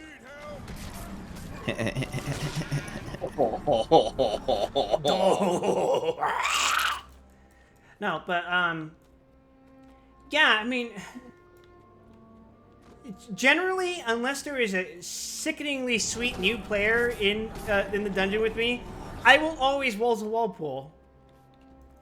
They need to learn. Healing has gotten so ridiculously buffed that it just doesn't fucking matter what you do. It kind of depends on which level. Like a new player in like, oh my god, I can't remember names at all today. What's the one where you're going to fight Vothri in Shadowbringers? It's Mount Gold. Mount Gold? Oh, okay. I was Mount like, are you talking Gold. about the raid or are you talking about the dungeon? Yeah. If you got a new healer going into Mount Golg and you're not a warrior, you just have to give in. Golg isn't so bad these days, actually. Did you just actually? Actually, you can do the last pool completely by yourself if you're playing Well, Paladin. actually, I'll have you know I'm a quad legend, so I supersede you. Do you have the macro that cycles your titles? So I everyone do. knows? I tiled it cringe for the record. Good. As long as you're aware I don't of it. know if being self-aware about it makes it any better, but at the very least... Actually, you know. that's true. I despise self-awareness. Because that means you should know better. Now, I will say, I do despise self-awareness when it comes to shit like movies making fun of movie tropes. And cliches. It's just like, ill. If you know that it's a cliche, don't fucking be like, hey, we're doing the cliche, guys. Isn't that so fucking funny? Disgusting. Pointing at it and smiling. Turns to Disgusting. You camera, disgust get me. a load of this. Ironic shitposting is still shitposting. Exactly. Oh, time to honor the spirit of the wolf. Are you ready Look to at all the owo and wolf. awoo? Not ooh-woo, a-woo. I prefer you, 9? Shut up.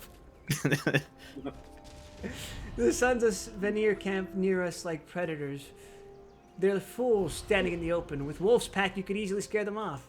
I'll join the pack and fight the Sons of Svanir who threaten you. Commune with the sacred wolves near this shrine. If Wolf Spirit calls to you, you may join the pack on a hunt. What happens on a hunt? I don't know. What do you think happens on a hunt, idiot? Almost been spotted. Stay with the pack. Together you must hunt the Sons of Svanir. Ruin their banners and free the captured cubs, and I will return to you with 1,000 Kupo nuts or whatever the fuck it is. Kupo nuts, hell yeah. Kill the Hey, what Ice Drake favorite Broodmother. hero? Oh, there's a tutorial over here. You get to learn how to dodge. I'm gonna take that chest. Ooh, tough luck. Try it again. Ooh, tough luck. Dodge to avoid danger with pressing the V key or by double tapping. That's what I was doing. I was like, what the fuck? I rebound my dodge to shift. Oh. Yeah, so did I. It is much more accessible. Wait, I didn't open it. Your treasures are mine. Ah.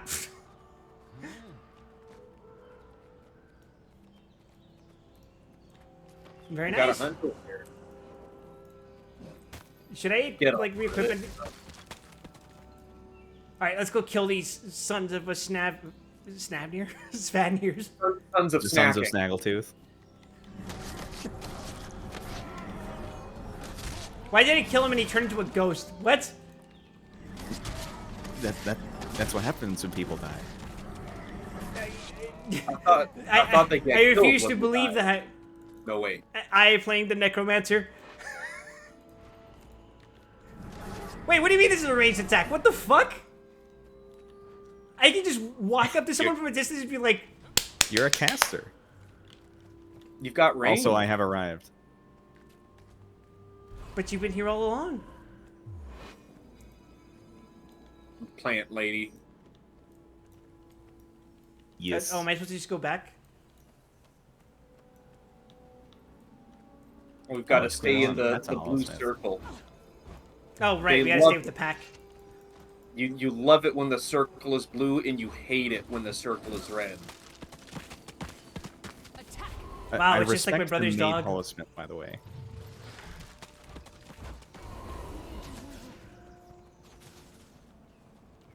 Also, I have arrived to be the annoying bow ranger. You disgust me. Choo pa choo pa choo pa choo pa choo. Alright, now what? Shaman. Oh, I'm supposed to stay in the damn circle the whole time.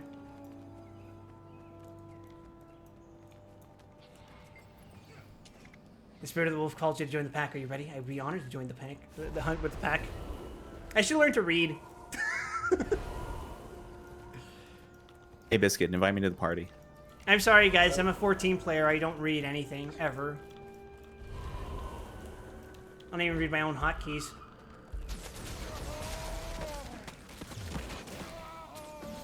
Okay, but bow barrage kind of goes crazy right now. Excuse me, bow rapid fire. It's a learned response from Don Trail.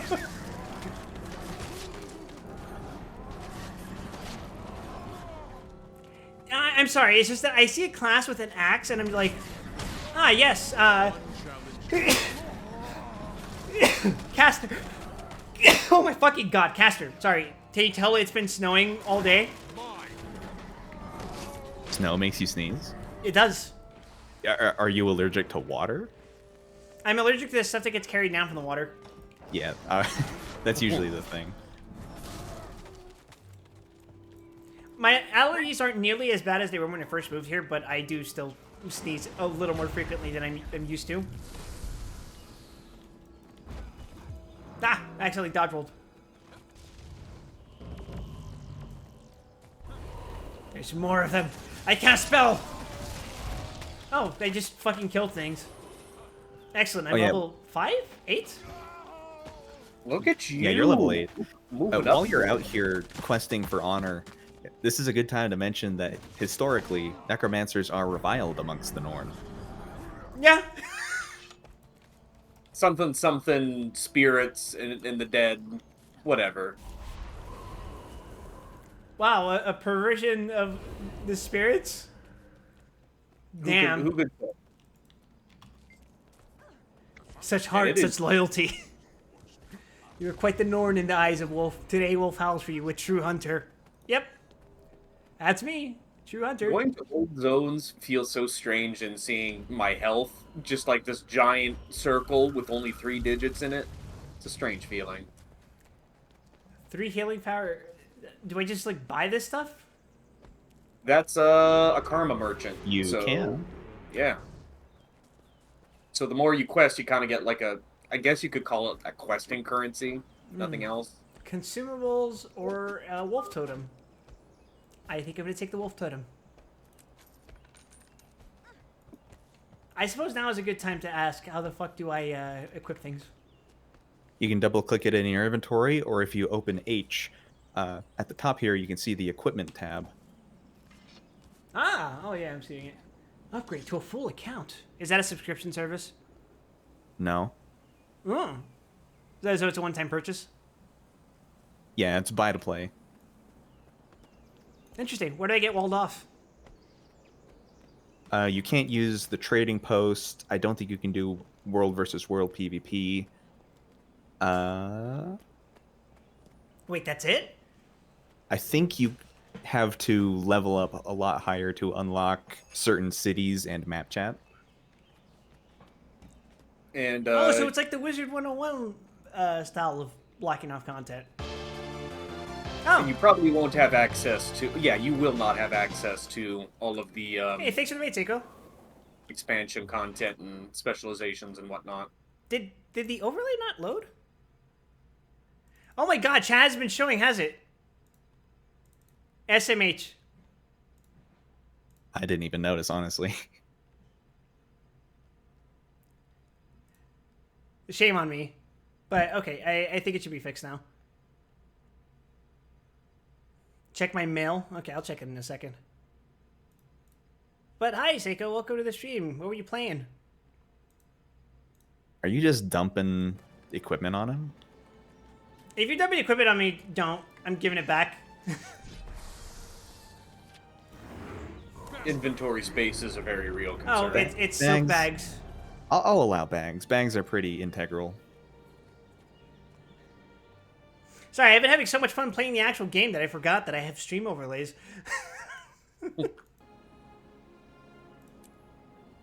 Yeah, the shitty leather bags you get from leveling up are just not very useful. Okay, so I just right-click these and equip them, or... Yep. Ah, there it is, the raid overlay. Oh my fucking god! Bazinga. Damn, you are getting fucking annihilated, dude. Ow! Oh, we're popular. We're popular today. We are. People saw first I played Guild Wars 2, guys, and then people are just right here, like lurking and camping. I should say camping because they're not trying to kill me. That's the secret to a good stream. Just every single time you say it's your first time playing the game, put that in the title. Oh my god! Guaranteed.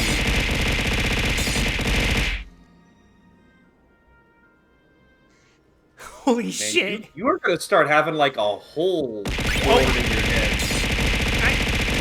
I am already feeling like, oh my fucking god! Just have enough of these queued up, just try to play the game, you've just got like a hose of bullshit going at your head the entire time. Fig redeemed that last one 5 times in a row once. I think that was yesterday, actually. It was horrific. Anyway, do I just equip all of them? Yeah. Yep. Well, you have 2 open Oh, bag spaces, I but see. that's what Quilana gave you. Cool. Well, thank you very much. How's it going? It is going great. We've been enjoying ourselves so much and talking shit about Final Fantasy 14. It's cathartic. But guys, does Guild Wars 2 have tacos? Let me search up the trade post here. Taco. It might be in there somewhere. Ring of the Catacombs. That's not quite right. Ah, cat tacos. No, it doesn't look like we do. Well, Honestly, that is a mark against us. Yep. You're Literally unplayable. Scout in the area using healing skills. Use it. Have I not used the healing skill? gotta push your 6. Oh, I have to use it 3 times. It does also occasionally have like hard-coded little messages that come up in these intro areas that say, "Oh, this is what this does. This is what this does." Whether or not there's actually like a mechanical component to. Why can't I not interact with the waypoint? You don't interact with it. As soon as you hear it pop, that kind of means that it's on your mini map. So when you hit M, you can probably see there's the one that you activated a little bit up north. And then there'll be the one over Ah. here as well. I saw the dialogue pop up earlier, but... Sorry, there are a few players remaining on this map. Would you like to move to a more populated version of this map? I think we're fine, right? Yeah, you don't have to at all. All we need is us. Technically, it's only a 10-minute buff, but so it doesn't really matter what you do. Okay. I think we'll just walk around some more. Let's go honor the spirit of the snow leopard, even though I don't know where that fucking... Oh, there it is. Cool. Why not? Or maybe I should use that waypoint. Whatever. No, it's fine. It's fine. It's fine. We can ignore that. It's totally cool. New event nearby. Drive the stampeding minotaur from Borealis Forest. Aurora Borealis. Oh, that's right. You guys, they were playing Helldivers. Man, I have not touched that game in a while, and I know Odd keeps going, hey, Quip, would you like to play Helldivers? And I just kind of, like, look like this. And then just, just don't say anything. Maybe, or I'll just give him a very nice, maybe not right now. Maybe someday. Oh shit, they're rampaging. He's coming right for us. It's my Now you are protected. Nah, And thank you. taking 33% less strike damage. Actually, pretty crazy. That is a massive amount of damage reduction. Ice Drake Broodmother, where the hell is that? Well, you see, if you look at your map, Oh, there's a it's little right circle there at the bottom showing right you the corner. way. It's right next to Biscuit's head. Oh my. Now let's go kill the Ice Drake Broodmother. You can't actually move where the map is. The UI isn't terribly customizable, but you can move a few things around.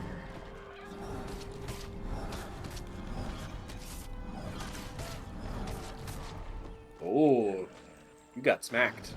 So I did. The roll mechanic is very interesting as an addition. It does get its uses as you get higher in content, I will say. Yeah, they really expect you to make use of it. Yeah. As opposed to 14, where at most you like just pop one cooldown and go, yep, I did it. I dodged the mechanic. Well, they expect you to be able to run to dodge every single mechanic, so they design around that, and They designed all of around the the 20-second sprint cooldown, or the 10-second sprint cooldown. not even that, just like base run speed. Mm-hmm. To an extent, running in the correct places at the correct times is important to high-level play, but for the most part, you are just going to be using your dodge to ensure your own survival. You're Using Yeah, that's a profession good way to put mechanic it. skills. That's a good way to put it. There's more than one solution to problems. many of those solutions can involve a mesmer portal. I mean, I do like popping Tactician. Tactician is a very cute skill to have. Honor the spirit of the snow leopard. Oh, this one is fun for certain definitions of fun. Quote unquote. You don't have to curb your enthusiasm for that. Well, you'll see what I mean. Ah, Snow leopard moves swift and silent. Snow Leopard's followers revere her speed and cunning. Are you here to honor her? Yes, turn me into a furry. Oh, I actually just that is not the noise a Snow Leopard makes, Biscuit. What sound does a snow leopard make? No, it's Colon, not that. meow, colon. Wow! Give me your best ocelot. Show me what you got. That's Ocelot. Shit, that's right. I was like, wait a second. I can talk to him. Tell me I can honor Snow Leopard. Honor Snow Leopard by walking in form, play with your children, and heal those who are hurt. Slay the nearby prey and track what you can't readily see. Are you ready? I'll do my best. I say, scratching myself. No. Well, it is Common getting snow leopard behavior. close to midnight for me, so I am probably going to go to bed. I immediately undid the fucking spell. I should maybe read the hotkeys before pressing them. Yeah, in general, when you're transformed in any way, the off-color button on your hotbar is going to be the dispel.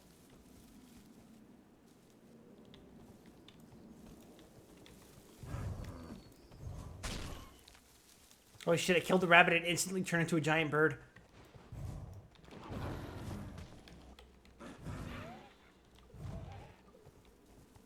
Yeah, this is extremely important gameplay to memorize for the end game.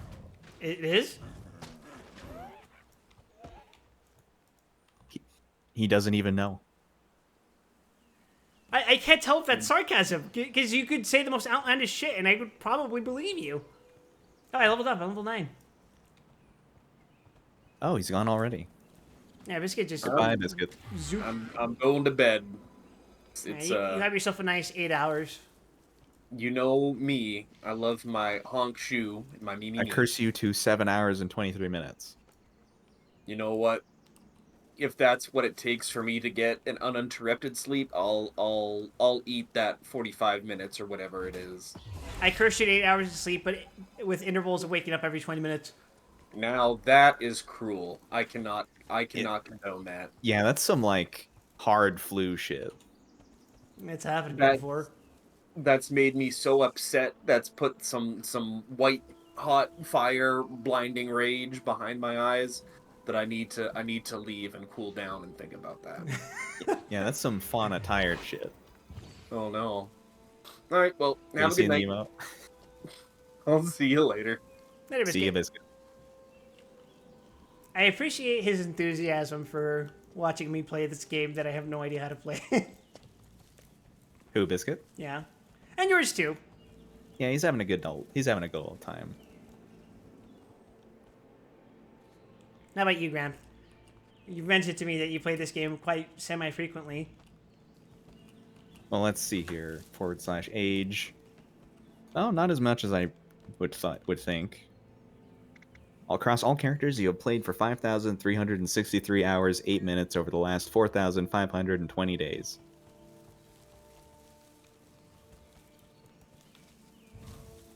So not too hardcore. Maybe hardcore like 8 years ago. I just fucking mauled that rabbit.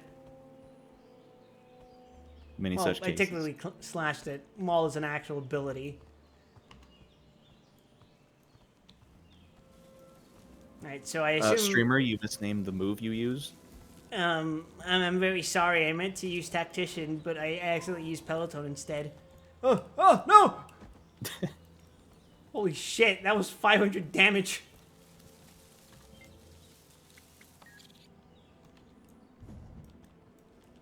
Look, don't get overconfident just because cats are resistant. It's okay, I have 9 lives.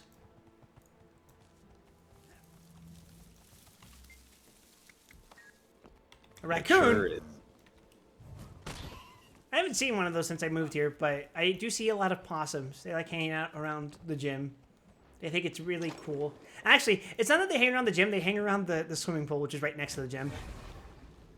Do they ever scream at you? I haven't had one scream at me, but they've shown a lot of their butts to me. I don't know why. I don't know if it's a sign of them trusting me or distrusting me.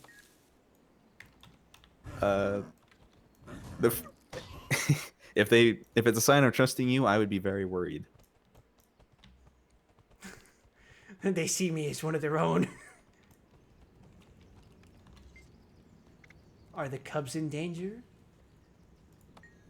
These foul dreads have been known to abduct the defenseless offspring of many creatures. With them around, you can never be too careful. I'll keep that in mind.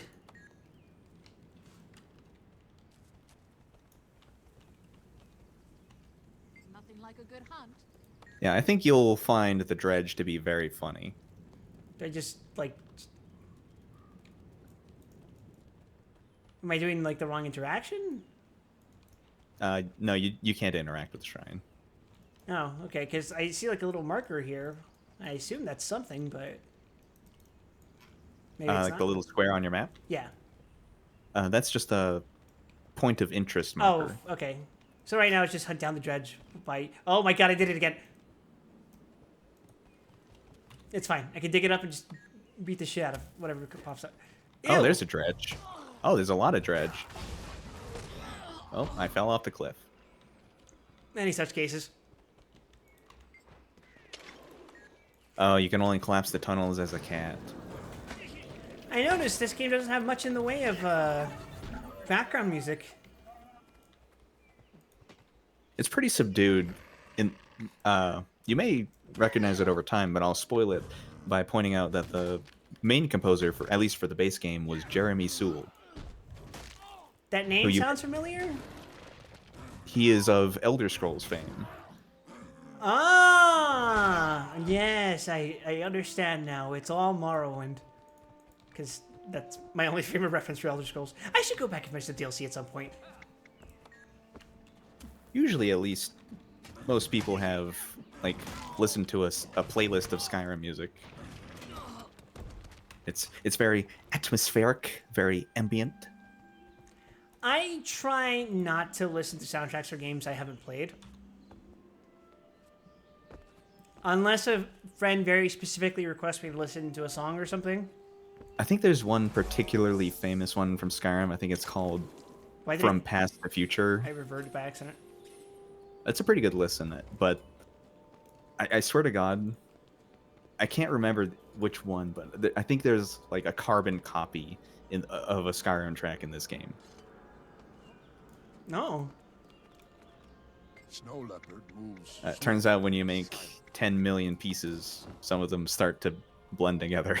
Oh wait, I already did this quest? Oh. Yeah, typically if you find event quests around these hearts, the events will also give progress to the heart, often much faster than you would otherwise get. Oh, neat. So I can just completely just ditch this fucking quest and go figure out where I'm supposed to go next. Which, I don't see any other heart, so... I guess we'll kill some shitty birds. It's a hard thing because not everything appears on your map unless you've been very close to it. But you can turn on a content guide if you so wish. Oh wait, I see that head this way to discover Gerta's summit. Oh, it's already on. Yeah, that'll point you to the nearest thing you've uncovered on the map. I have to say, now that you point out the Elder Scrolls-like soundtrack, just imagine being someone who played either Guild Wars 2 or Final Fantasy 14. I guess you don't have to imagine that, you literally are. But think about the contrast between what you're hearing right now and, like, whenever you encounter, like, some shitty fucking bird in 14, and it's just like, da-na-na-na-na-na, da-da-da-da-da-da-da-da-da. Dude, I turned the combat music off years ago. Yeah, for years, every time I play a game that's, like, online like that, whether it's 14 or one of Ruby's games, I'm like, if I'm logging in to play this shit just regularly and not streaming it, I'm turning the fucking audio off. Title case Ruby's games. You know what they are, the Mihoyo slop.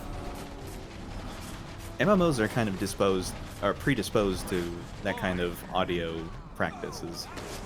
Like, once you've played it for a while, you kind of just internalize what it sounds like, so you turn it off to listen to something else. Yeah.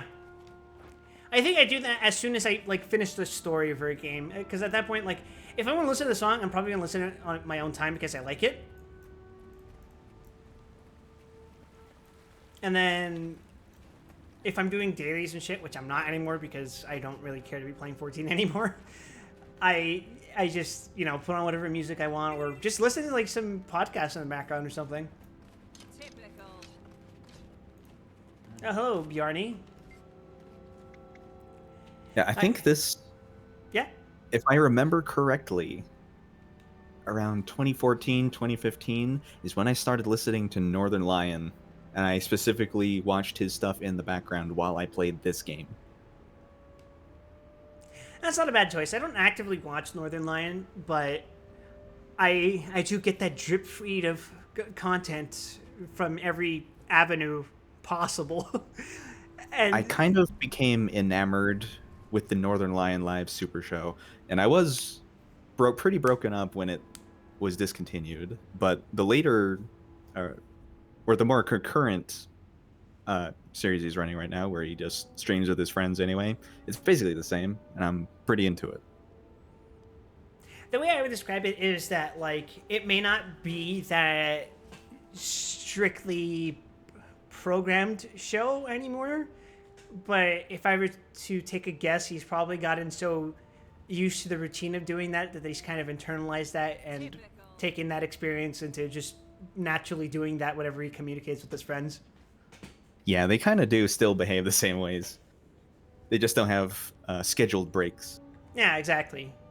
It's more naturally flowing, which I think lends itself more to a live streaming content, or live streaming context, I guess.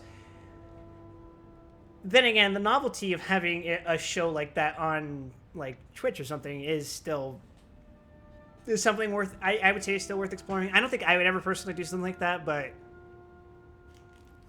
hey, there are probably people who are making a lot of. I wouldn't say money, but getting a lot of headway with doing a format like that.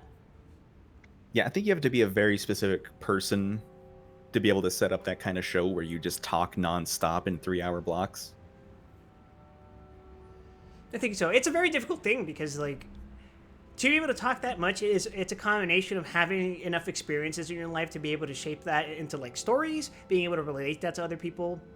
You have to have a good combination of experience and social skills to be able to blend that into a unique form of conversation that can persist for a continuous amount of time. And if you have no idea what's going on, you just make shit up. Exactly. So it's a combination of social skills, experience, and creativity. Yeah. But creativity is also a product in itself of experience and imagination. As imagination, you can just invent anything. Creativity is the ability to shape your imagination into something cohesive that others can also interpret and enjoy. I like to think NL cultivated his imagination in his underage drinking days. Unfortunately, all underage drinking did for me is ruin my liver. Mock says, in their defense, MiHoYo's audio team are pretty good. It's just the nature of the Ruby game, however, that you can only stand track so many times. It's got the problem of an MMO, except it's more exacerbated because there's less content per MMO, I would say. Does that make sense? There's less bosses, less dungeons, and generally 65% less MMO per MMO. Yeah, I guess you could say that. And for me, a lot of it is like, in particular Genshin Impact, a lot of that is like ambient. So it would be more comparable to this, I guess, but I don't know how to describe it. A lot of it is well composed, but kind of quaint and gets repetitive after a while. I would describe it as the problem early A Realm Reborn tracks have. I think the first track I ever muted in 14 was the Gridania theme. I don't need to listen to that again. I actually love the Gridania theme. I like it, but I cannot stand listening to it over and over. I think, yeah, I made a trial account a really long time ago, which did not end up becoming my main account, but I started as a Lancer in Gridania, and I was very charmed by that start. Final Fantasy XIV music is like a theme park. I would describe Final Fantasy XIV as a whole as a theme park. Yeah, it is a theme park MMO. That's undeniable. And keep in mind, I don't say that as a bad thing because, as you guys will know at this point, I'm a fucking idiot. But that's not what I was going to say. I'm saying I'm a fucking idiot because I tried serving myself a drink, but the cap was still in the bottle. But no, what I was going to say is that I'm a huge fan of theme parks. I like theme parks. I like the experience of theme parks. I like waiting in line for theme park rides. I'm okay with that, and I like how that translates to a lot of the games that I experience. Yeah, I'm with you. But yeah, 14's a theme park. You can especially feel it in the way the dungeons are designed lately. Oh yeah, especially the new ones. And by lately, I mean in the last few expansions. Mm-hmm. Oh, I'd say probably since like Stormblood. Stormblood was probably the start, but they really kicked it up. Solidified by Shadowbringers. And then Endwalker. Ooh, boy. The fucking Carrot Dungeon? Oh, absolutely a theme park. Extreme theme park energy. And speaking of, I take care of bunnies. Lenny says Bunny is scared and should be worshipped, just like bears and wolves. Or, sorry, Sacred, not scared. Sorry, dyslexia Bunny kicking in. should be scared. Bunny, be scared. Can you help me worship Bunny? How can I help? I saved some food for injured bunnies, but healthy bunnies keep stealing it. Can you bring some to me? Wow, these rabbits are assholes. Are you sure we should worship them? Yeah, I don't know if you noticed me doing the heart while we've been talking, but they are not Appreciated. friendly. Where can I find this rabbit food? Right at your feet, friend. I hid the food deep in the snow so the bunnies wouldn't find it. Why are you having so much trouble with rabbit thieves? Sacred bunnies are very powerful when they're hungry. Be careful. We'll see about that. Where is this food? If it's such a problem, why not kill some of them off for the greater good? Oh my god. No, never hurt the sacred bunnies. Lenny says the bunnies will move away if you don't feed them. But I want to hurt something. Don't tell me I came all this way for nothing. Didn't you pick the charm option? I did. Most charming Norn. Terrifying presence. A brave bunny worshiper would fight Svanir and big cats. They are not friends of Bunny. Okay, I will. Svanir is friend of Svanir and no one else.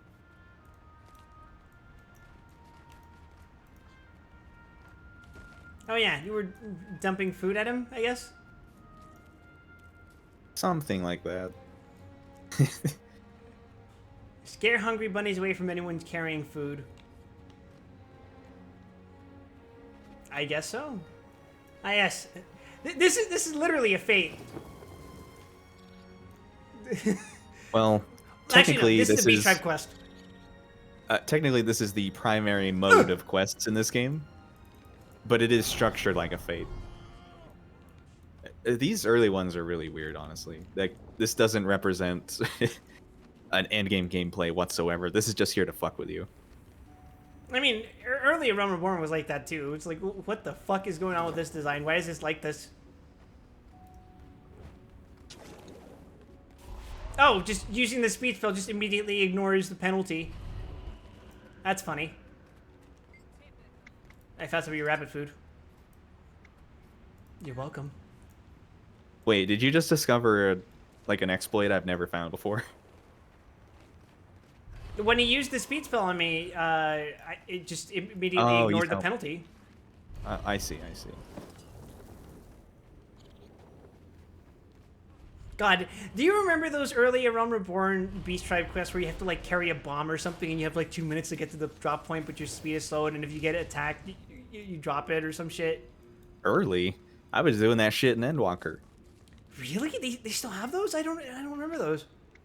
Yeah, there's one in the elephant people. I can't remember what they're called. Nah, I'm blanking on them too. Elephant tribe. Arcasadara. Oh, I was gonna refer to them by the other elephant tribe. Yeah, the evil one. The Matanga, because that's the name of the... That's where they get their name from in the other earlier Final Fantasy games. Did you do the Arcasadara quests? I don't remember, so that probably means no. Are you worried about spoilers for it? Not really. Feels nice. So part of that quest line is the Arcasadara reconciling with the Matanga, and Oh, afterward... yeah, I did do it. I remember that. Okay. Well, there's some ambient NPCs in the little hub area, and the Matanga NPCs are all naked because they don't wear clothes. Yeah. And one of the Arcasadara is trying to get them to wear clothes. He says, "No, clothes itchy." Good grief, he's naked! Like exactly that.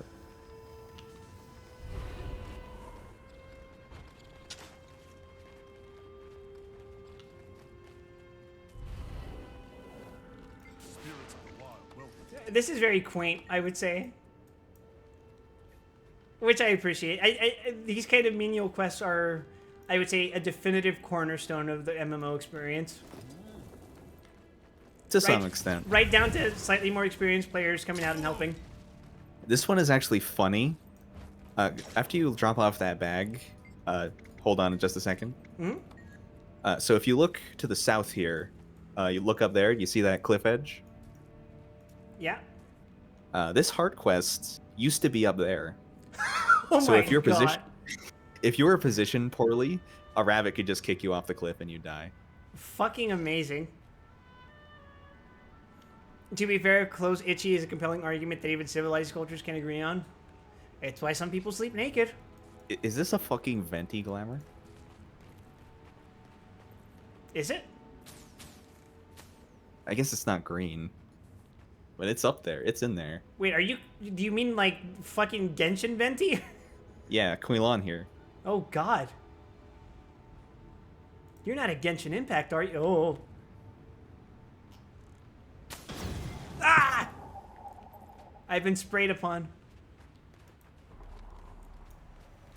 You know, it's funny. I don't think that character's been pullable since I started playing Genshin. Really? I think he... Actually, no. He might have popped up exactly once. There is a character who straight up hasn't, though. And she is, incidentally, my favorite character. Her name's Shenhe. Has not been fucking playable. Has not been... I haven't been able to pull her for, I think, years at this point. That's kind of wild. I didn't think a game like Genshin would discontinue people. It's not that she's discontinued. It's just that for some reason there are just some characters that just don't get renewed very often. Oh, is it? Do they rotate They stock do like or something? new character and then random old character gets put on the banner. Although sometimes, like the upcoming banner, they put 2 new characters back to back. And the thing is, sometimes they'll do reruns for characters that from a more recent expansion. Oh shit, did I already max out the heart for this guy? Yeah, I think you beat it. Oh, Sacred Bunny Treasure. This I have to see. Hair Totem. Alright, let's check her equipment real quick. I think that goes in the place of the one you equipped earlier that increases your healing power. I never equipped it.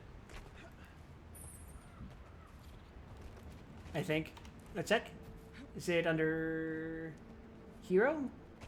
Equipment? I grow weary of this.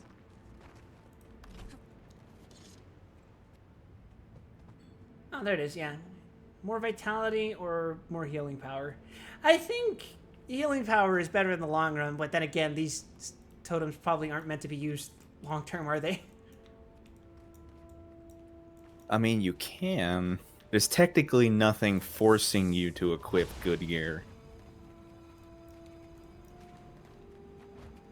It just depends on how much you enjoy dying. Also, Box says, not unique. Dr. Rachel's... Ooh! Guild? I can't fucking cannot believe join a his name, guild or start Dr. my own. Ratio. I don't think we even know what his first name is. Well, actually, we might. But yeah, that character has not been pullable since I started the game. But fortunately, I started the game at a point where he was being given out for free. Oh, hey, that works. Anyway, I am now level 10, which means I can go do quests. Oh, At wait. this No, juncture, wait. I will direct you to the shaking icons above your map. You mean this thing? Hi, Lenny says I should send a thank you for your help. Me and the bunnies are both very happy, thank you. Except. Oh my god, they're all shaking. Guild Wars 2, Path of Fire, not now. Guild Wars 2, End of Dragons, not now. Guild Wars 2, Enchanted Wells, not now. Guild Wars 2, Secrets of the... No. Is that just directing you to a market page or something? It's directing me to the DLC. You wanted Snow Yeah, I guess Leopard. you wouldn't have those on a trial account, yeah. I could have bought them beforehand, but I was like, maybe I should check if I like this game before I buy every fucking expansion. The base game is good, honestly. It is outdated on its own standards just because of how long it's been running and how far the expansions have gone. But I liked it at launch. I like it now. It's not bad.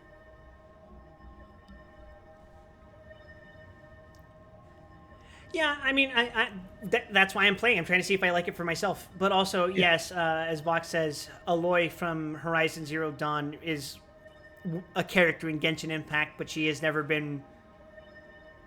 She's never gotten a rerun.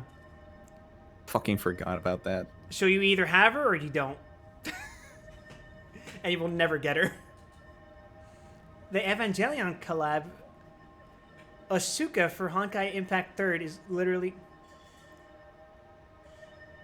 You are my friend. Oh, fucking Christ. Fake singing anime lyrics here. I guess there are some licensing concerns. Yeah. I don't count limited characters. If it's a collaboration, I'm not going to count that as a, oh, this character never gets rerun, because that's just the nature of collaborations. I'm not expecting to be able to get Luffy in Grand Blue Fantasy again. Incidentally, Luffy is one of the better characters for that game. But yeah, I feel like counting collaborations is cheating. Also, how do I teleport again? I talked to the scout. It's not just the If you want to teleport, you open your map with M and double-click a waypoint. Oh, okay. For some reason, I thought I just had to interact with it. No, that's just where it drops me. So I assume it wants me to stop at, like, Horncall waypoint? Oh, wait. No. There should be a map icon. Wild Spirits is the green one, right? That's the main quest? Yeah, that will be your main quest. Alright, so Heroes Moot waypoint. This will cost 10 copper. Boy, I sure hope I have 10 copper. Grand Blue does rerun collabs from time to time. The last collab rerun it did was Persona 5. Which was, I want to say, at least a year before the One Piece one. So maybe we're due for a One Piece rerun this year.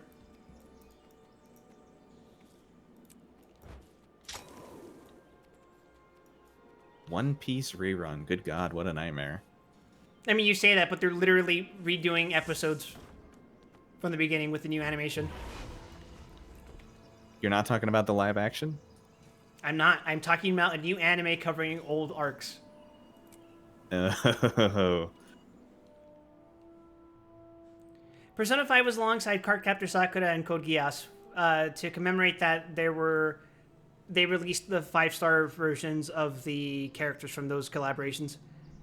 Thanks for joining, Quilon. We're probably going to end soon, but I'm going to keep going for a bit. Which is weird because Code Geass is in side stories. It was added in side stories. Oh, no. They added more side stories, I think. Oh, and skills are wasting your weapons if we're going to try them. My 4 and 5 are empty. Oh. Oops. Yeah, you probably got an offhand from your quest or level rewards by now. Mount Trial active. Oh. You're in an instance right now, so you can't use it anyway. Level 2 rewards. Oops. Level 3 rewards. Yeah, you're going to get all of those in sequence. Level 4 rewards. It was available way before that. Yeah, the Code Geass one was available, but the... Wait, Persona 5 wasn't made available as a side story, was it? Oh, do I want a staff or a focus? What do you have in your inventory right now? An axe and a longbow? Well, you can't use the bow, so I guess you don't have any overlap. I will take the staff. It has better stats, apparently. Not a bad metric. What, skill 4 unlocked. Oh. Vista's unlocked.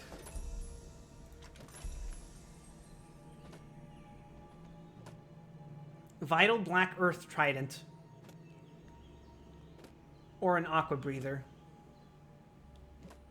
No, that's not a choice. You get both of those. Oh, I get both. Sick.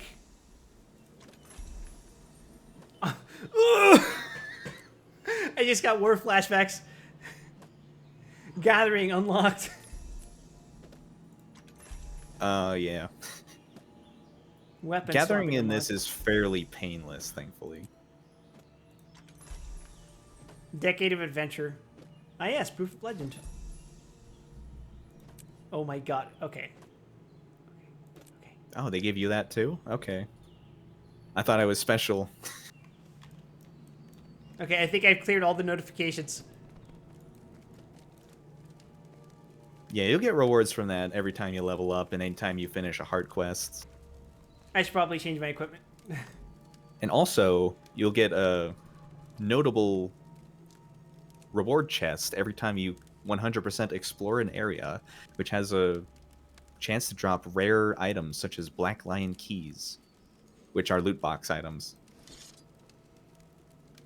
Oh, I've been walking around without any equipment. Don't I feel silly? Mighty country boots. No, you're just getting your Norn roleplay on. Aw, yeah, I have to dye those later. Copper logging axe. The nice thing is that dye is infinite and free. The bad thing is that there are like 10 million different hues and you have to unlock them all individually. Oh, dear God. That sounds miserable, actually. Yeah, you can only get so many shades of bubblegum pink before you start to question what you're doing.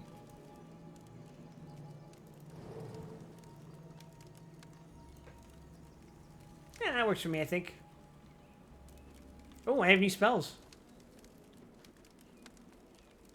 Oh, I have a lot of new stuff. Mark of Blood, Chillblains, Putrid Mark, Reaper's Mark. Fake says this sure is a modern day MMO. I mean, I suppose it's as modern as Final Fantasy XIV, no? They came out the same year? Or did this come out like a year before? This came out, I think, 9 months before Final Fantasy XIV did.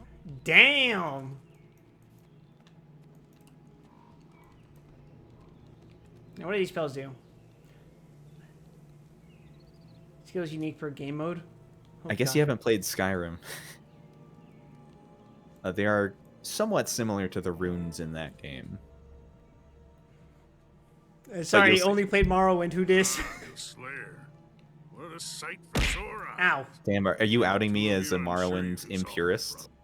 I'm headed for Wolf Shrine, but now I've got the jitters about bringing my Dolyaks there. I just One of think the it's spirits amazing of the that I wild has haven't gone insane, played attacking any caravans. Elder Scrolls game prior to It makes Morrowind, no sense for a spirit to do which I only played last That's year. exactly my problem. I can't figure it out. It is You know what's statistically got the unlikely, Minotaurs around but here, not wild unbelievable. Like, you think I would have gotten, like, the demo for Skyrim at least, right? But no, Spirit nothing. by bear or wolf. I'm a tracker by bear's bald butt. I know the difference. If such a spirit exists, it hasn't been seen in generations. Why would it Oh my show God. up now? It's out there. Once we get going, you'll see for yourself. I love these character animations. Defend the caravan. Yeah, get a load of that freaking nutcracker hinge jaw. Well, they didn't have Square Enix budget, so... Actually, that's not fair. Realm Reborn had a lot of shit going against it. Namely 1.0. Nutcracker mentioned Glory to Zeekers. Oh, god damn it. I am kind of curious how the finances went on that. Like, how badly were they doing before they shut it down? How much did it cost them to redevelop? And You just wait. how long did it take them to get their ROI? Keep watch of those bushes. There was a Hands up pretty in the insightful trees. video that I think was published by them detailing, It's not some mere minotaur. like, It's a spirit the of wild, problems a granddaddy. that led to the decisions they made up to a Realm Reborn. I heard something. Namely, that the models were too detailed.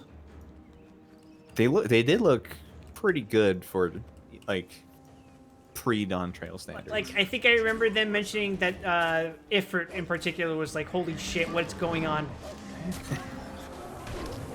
Oh, I just fucking dumped... Oh, okay, alright, that's how I work. Fuck it, explodes your whole ass. Because I think at the time they were using the same engine as the Final Fantasy 13 engine. You know, that game which famously required to be fucking downgraded because they wanted Just not normal. I agree. they wanted the Xbox version to look as good as the PS3 version. But what? The spirit. Oh, Xbox, you're always looking slightly worse. What's gotten it so frantic? I think DMC4 was partially downgraded because of the Xbox. To round way back to that conversation topic. All roads lead to DMC. You cut off a lot of potential players that way. See, how much experience did Square have anyway with MMOs? I mean, it was clearly their first MMO, right? It's not like they'd ever worked on an MMO before that. The combination of Square Enix and experience is a very dubious one. I'm making a joke because they had an entire Final Fantasy XI that they were so proud of that they fucking marketed Play Online in Final Fantasy X. Is that how they marketed it? Among other things, but there's a permanent Play Online ad in the fucking PS2 version of Final Fantasy X's main menu. Oh, wow. Well, it's still going, so it's technically a pretty good ad. Arguably the most enduring ad ever made.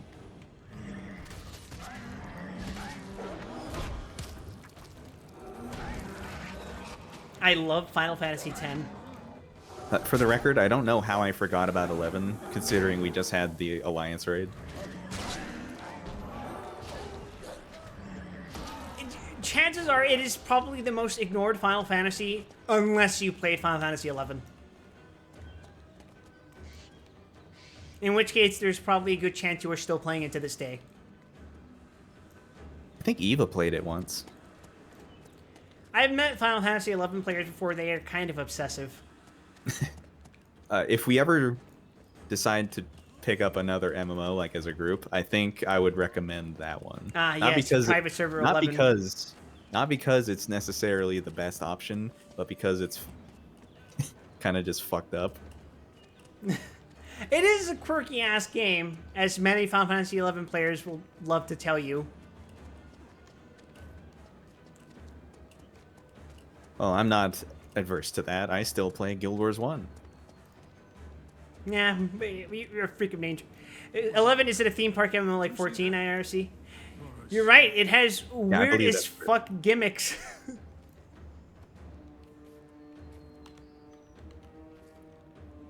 I shouldn't hold that against it, though. I'm sure 11's a fine game, it's just not a game I think I would bother with. I just shit out AoE, huh? That's what I do? Yep, that's your new job.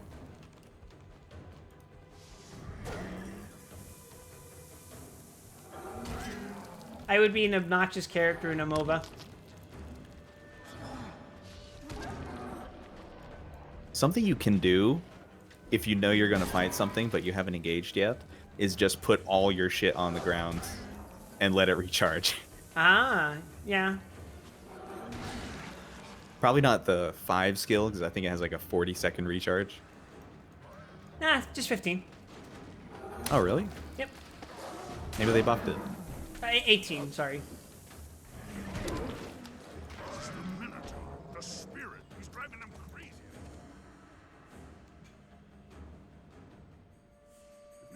On Necro, your F1 key is Shroud, which acts as a second health bar that takes damage on a...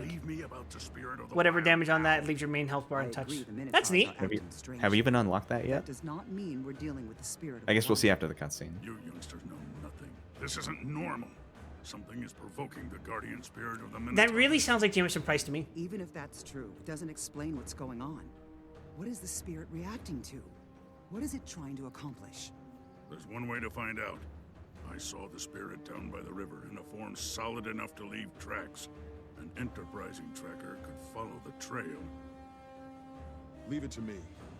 I'll go to the river and follow the track. According to the wiki, he is voiced by Roger Jackson. Roger Jackson. That name sounds familiar to me too. I'm sure I've heard it before. Exists. I know you'll find it. But I can't for the life of me think of what. The IMDb link here.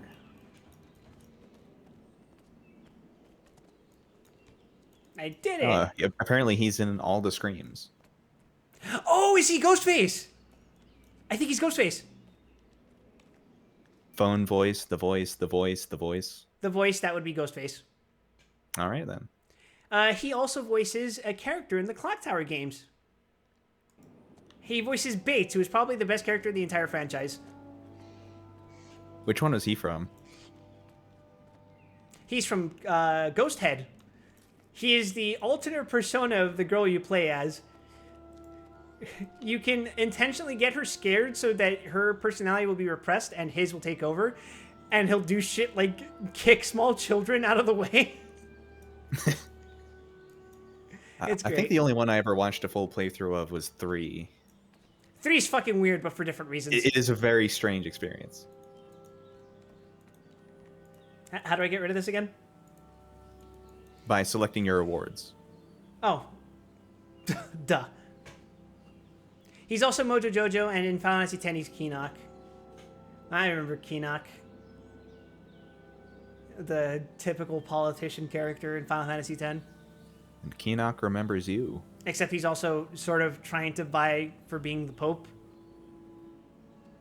Let's see. Power, toughness, or vitality? I guess it doesn't matter that much. Give me more power. Track Minotaur's Passage. Yeah, Roger Jackson, that is a fucking awesome voice. I knew his voice sounded familiar, but I'm not used to Roger Jackson doing these, like, heroic type voices. I recognize his voice as, this is a bad guy. Now, 1 second. Alright. Yeah, Fix said, no Final Fantasy has ever made me think as much as 10. And I would agree.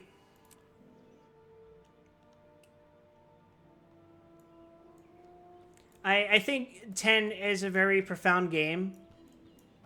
And it presents a lot of food for thought. Has a lot of commentary on human behavior. It's a good exploration of grief and... oh, I thought there was something floating on my head. No, it was just like a really weirdly placed model above my in the screen. Examine the tracks more closely. It's a good exploration of death and how cultures form around how to deal with the concept of death. Me, who's never played another Final Fantasy game, yes, I agree. I would say, like, the first 3 Final Fantasies are, like, kind of nothing. You've heard Aya's opinions on 4. Those are the ones I technically own, so that's unfortunate. 1 is a perfectly fine game and is definitely, like, okay for its time. And then I'm a weirdo when it comes to 2 because 2 was my first Final Fantasy. And it kind of instilled a sense of masochism into me when it comes to video games. Also, something is slowing down my fucking game. It could be the game. That's why not a joke. Why are my frames 90? What happened to my FPS? What the fuck? Look at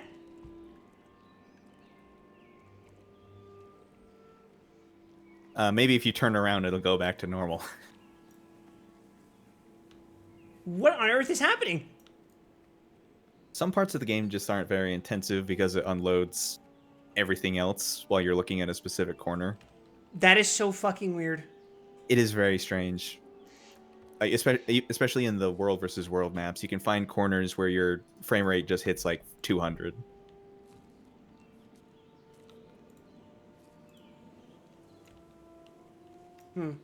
Anyway, 1 to 3 were perfectly fine RPGs, especially for the time. I would say 3 is not a fine RPG. I don't care what the Japanese fan base has to say about Final Fantasy 3. I think that is not a good game. How come? Some of the decisions are corrected in the DS release, but the early Final Fantasy 3... okay, I will say it is better than 2. Yes. 2 is a fucking miserable experience, especially when it comes to leveling.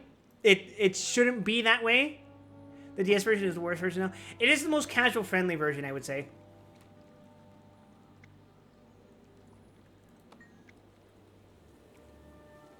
I will admit, I have something of a complex about mobile gaming. Mm-hmm. So every time just the phrase DS port or DS release is uttered, like, it makes me recoil reflexively. It's not always justified. The DS version fucking hates the player? That wasn't my experience. I breezed through that shit. So hold on, there's something happening in the background that is making my frame rates go fucking wahoo.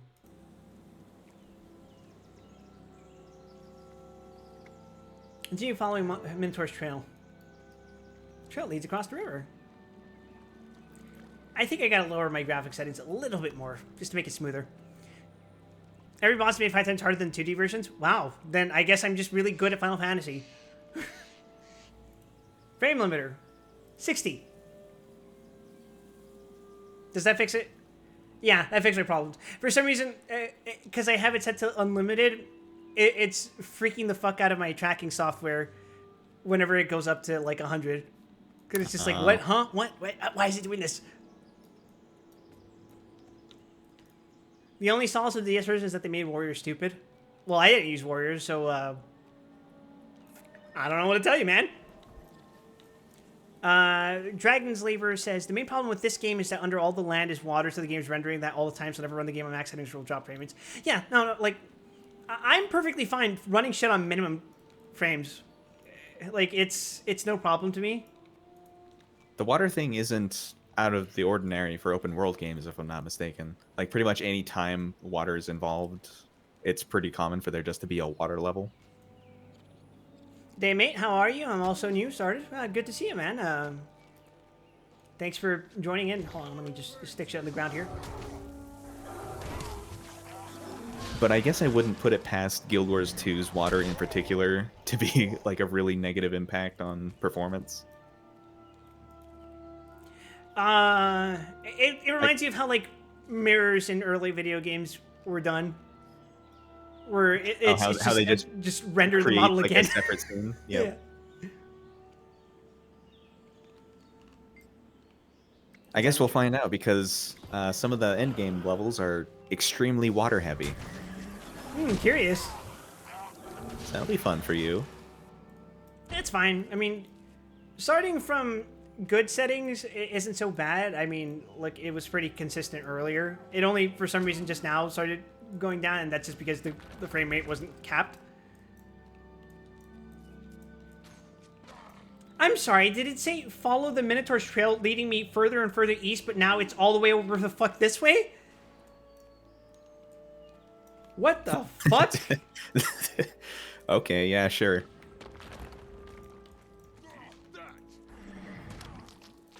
Oh my god, East. I think I just heard that stock scream East from, like, parentheses north.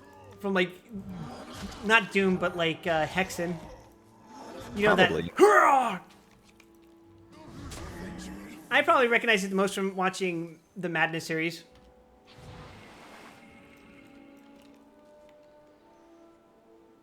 The Madness series? Madness Combat, you know? Never heard of it. There is no way you've never heard of Madness. It was on Newgrounds all the time. There's no way you did not hear of the Madness series. Would you believe me if I said I've never been to Newgrounds? Okay, that I would believe. And consequently. You got someone stuck to my chest? Yeah, that's Graham. Say hi. He's not saying hi. You're embarrassing me! Hi, I'm embarrassing me.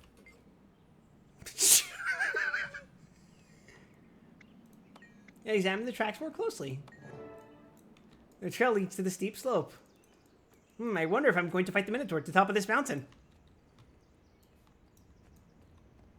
What is a man? Ow.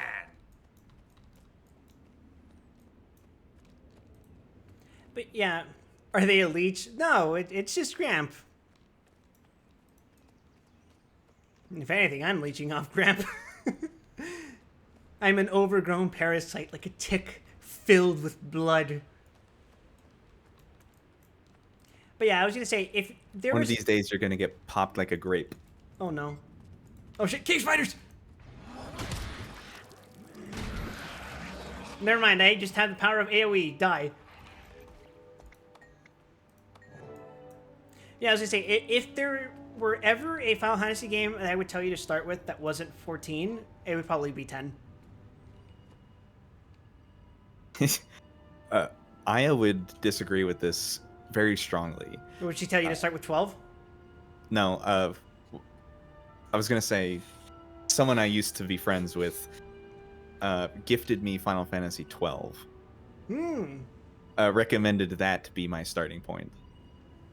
I guess if 14 is your only frame of reference, 12 is a good comparison, since as I understand it, there are similar mechanics.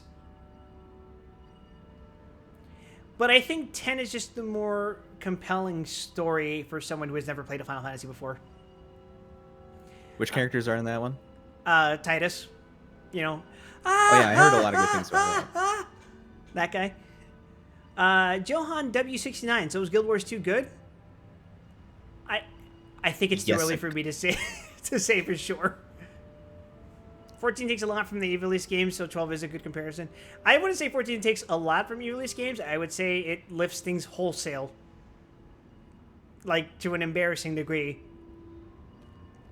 We don't need characters literally lifted from Ivalice games.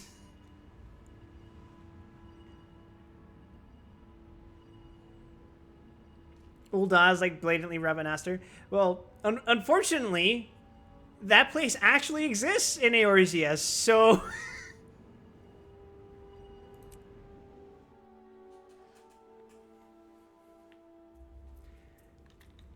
14 posits that a version of Final Fantasy Tactics actually did just fucking happen in the background of 14. Kind of love that, though. We're busy, weakling boy. Run back to Holbrecht. I feel like that makes 14 as a game tinier. I won't let anyone harm the Minotaur spirit. I feel like that's kind of, or at least very hard to avoid when your game is essentially a walking tribute to the series it's born from. There's a distinction, though. There's like, every Final Fantasy game has a Cid, right? But each Cid is very different, whether by personality. The only commonality is usually just the airship. What the airship means to them tends to be different. Their intentions with the airship tend to be different. Like, the first Final Fantasy's Cid, you never meet him. He is a background character from an ancient, not quite precursor civilization, but a very advanced old civilization who invented the airship and was presumably, the person who made it possible to communicate between every language. So it's Allagan's all the way down. You could say that. The Lufane are very analogous to Allagans. That's why you have to ask, like, what does 14 offer to people who have no Final Fantasy frame of reference? Because for me, 90% of the appeal is I clapped when I saw a thing I knew.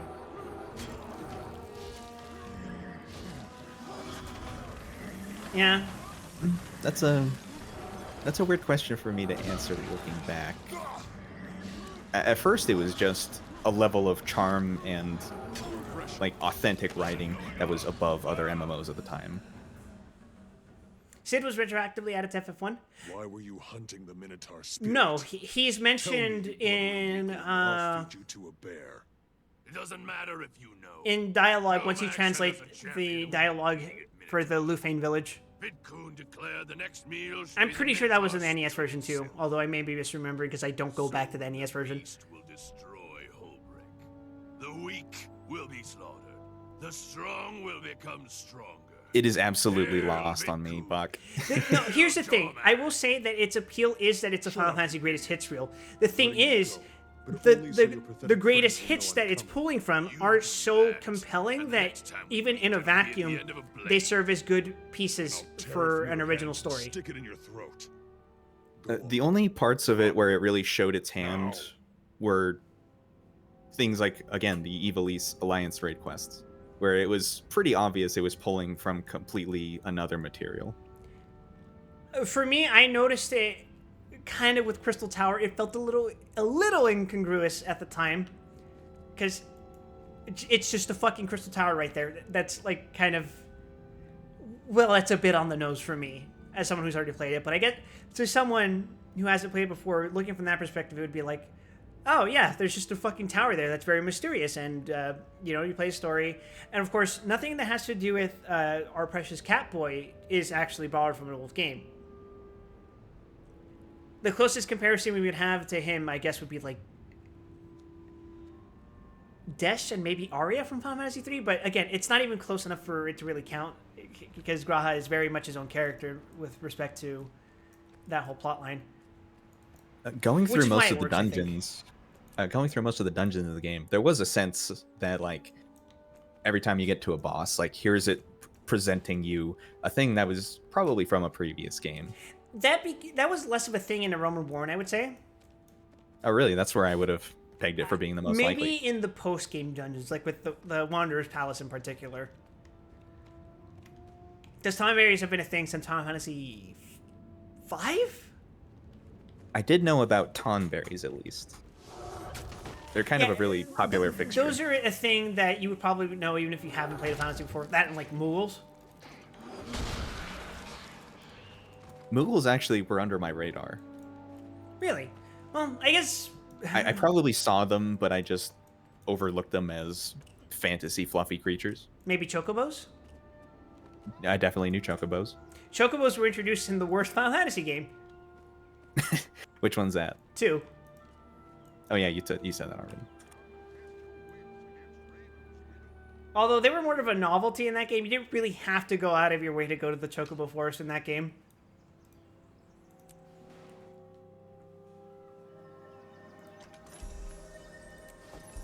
I would say it got more blatant. Not with Heaven's Word. Maybe Stormblood. Because Heaven's Word, you had Alexander, right? But that was still like, it is a thing from the Final Fantasy series, but we're incorporating it in a way that is unique to 14. Yeah, wasn't it just like a regular boss? It's sometimes a boss, but it's mostly a summon. Yeah, I did go through the game assuming most primal type enemies were previous entry. Most primals references, are essentially. summons you could have used at some point. Hell, even a lot of bosses that weren't primals are summons from previous games. Like Hades.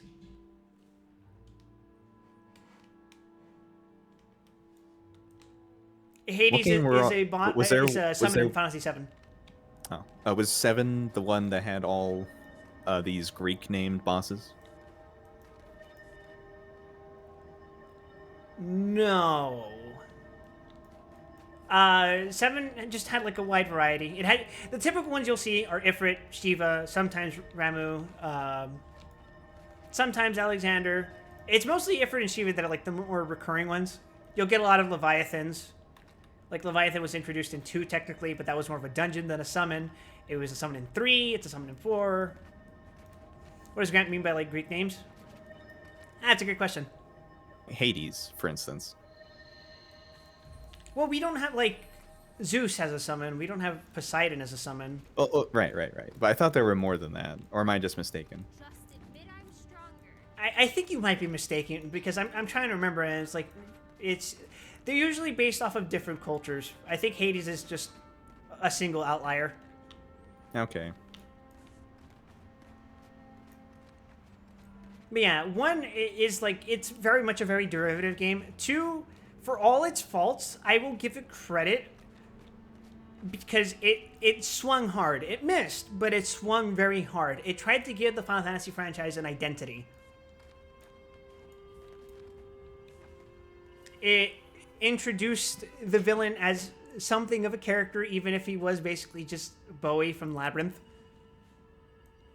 David Bowie? Yep. He is canonically based on David Bowie as he is portrayed in Labyrinth. Sick.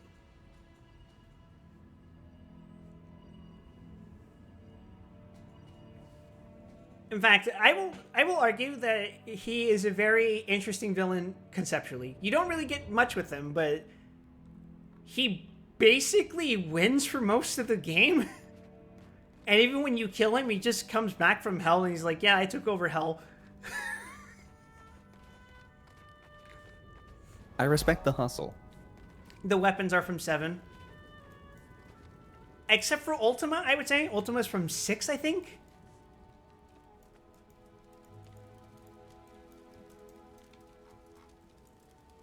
Let's see. Your name is Ir Stigulkin.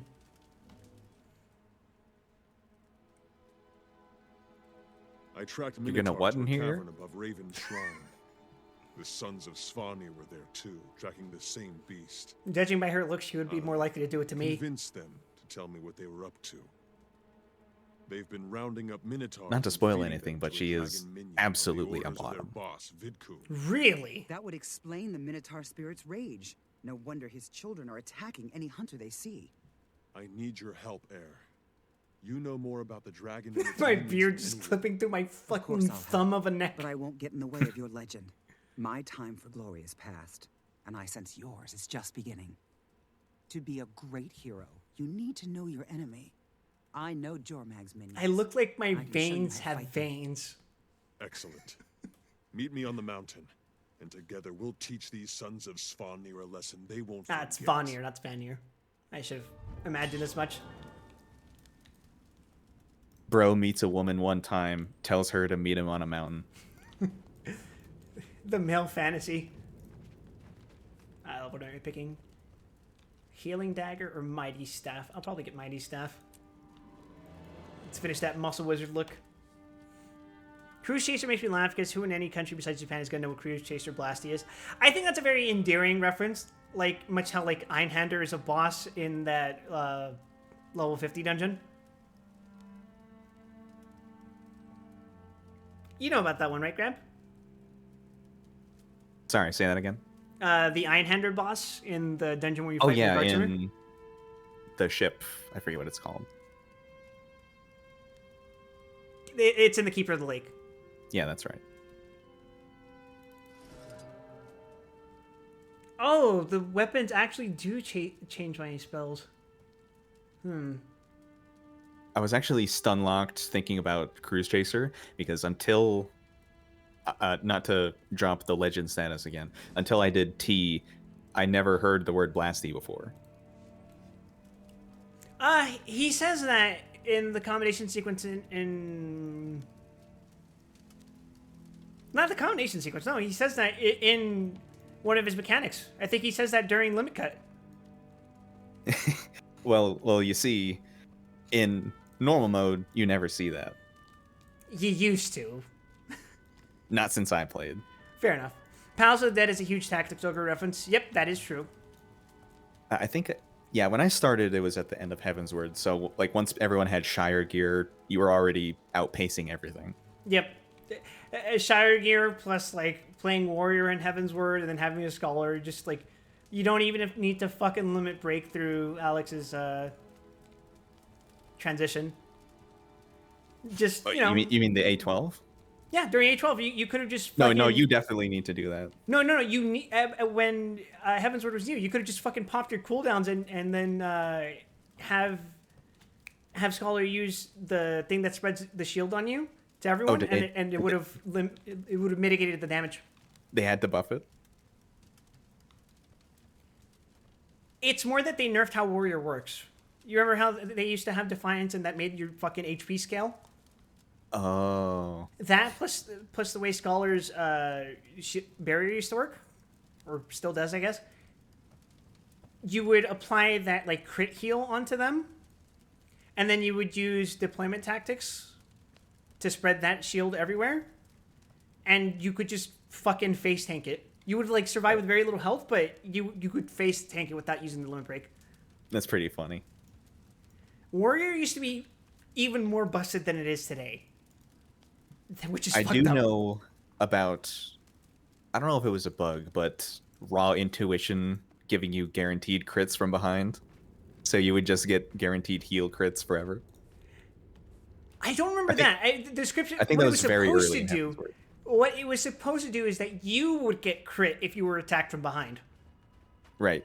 But if that the way that worked is that if you were targeted by a heal from a healer that was standing behind you, it would be a guaranteed crit.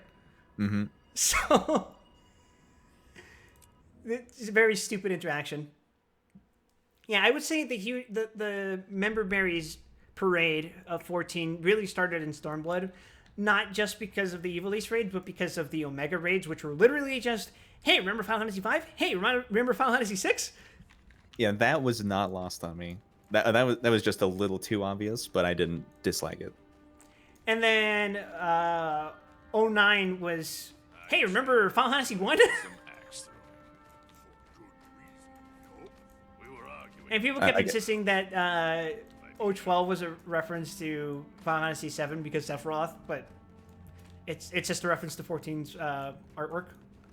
Did Sephiroth extract the femininity from himself? Well, not to spoil Final Fantasy VII, a nearly 30-year-old game at this point, but the Sephiroth you see in most of the game is actually Jenova, his mother. Huh. Okay. So technically, yes. Well, isn't it the reverse? It is the reverse, but I mean, it would same be pretty. difference. It would be pretty strange to create your own mother.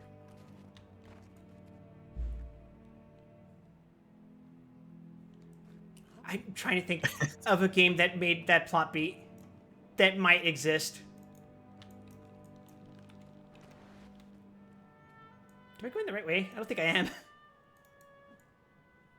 Can I access this part of the mountain through here, or do I have to walk around? Yeah, you can go up the steps. Okay.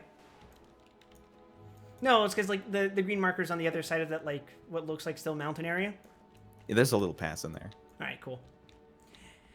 Yeah, that's kind of why I don't like Alliance raids post Stormblood, or really normal raids, because a lot of them are, well, normal raids are fine, I think. Shadowbringers was okay. I really like the Edens. I like the Edens just because it's like, okay, it's fine to reference the stuff that you've already been through.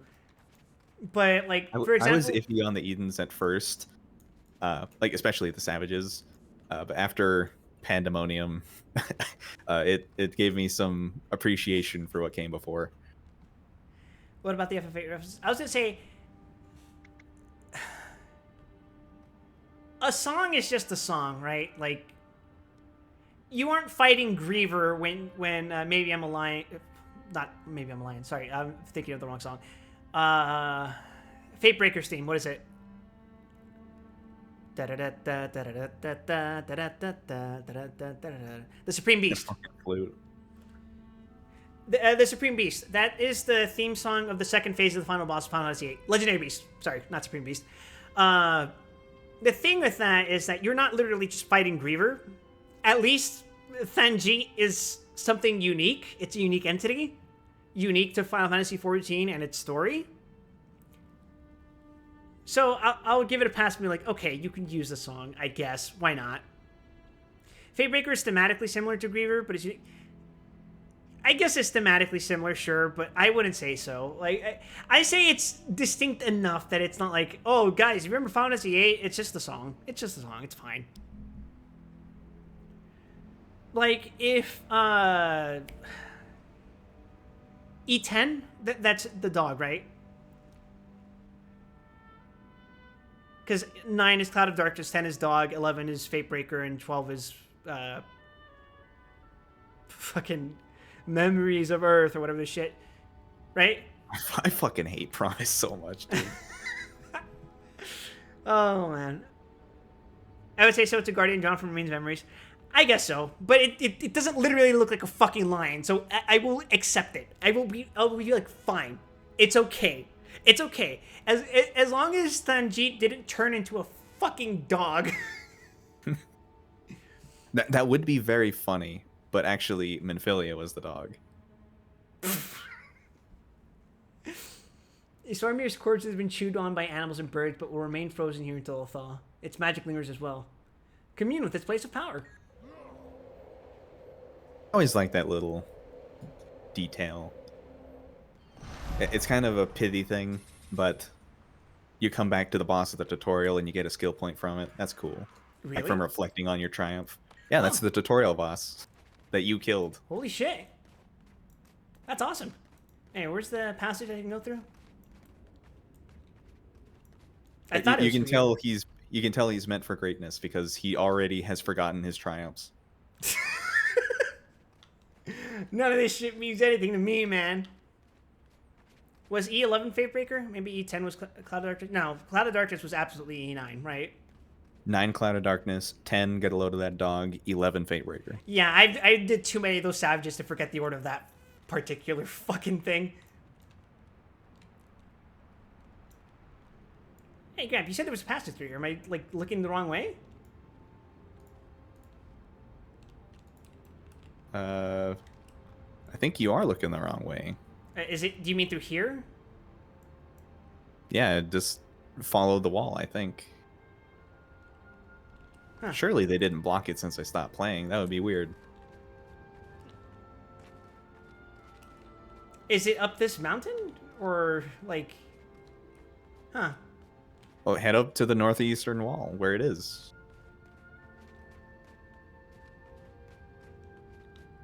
Bonk. Well, not that. Not the internal wall. Come on, man. I'm kind of bad with directions, man. 10 was a dog. Yeah, I remember that much. I remember us failing orbs over and over and over and over and over. Yeah, the orbs were a problem. Mechanics like that are super bad when playing with people with like major latency issues. And I remember Fuckwit dying sometimes, which led to all of us. Ooh. Hold up, I'm gonna investigate this.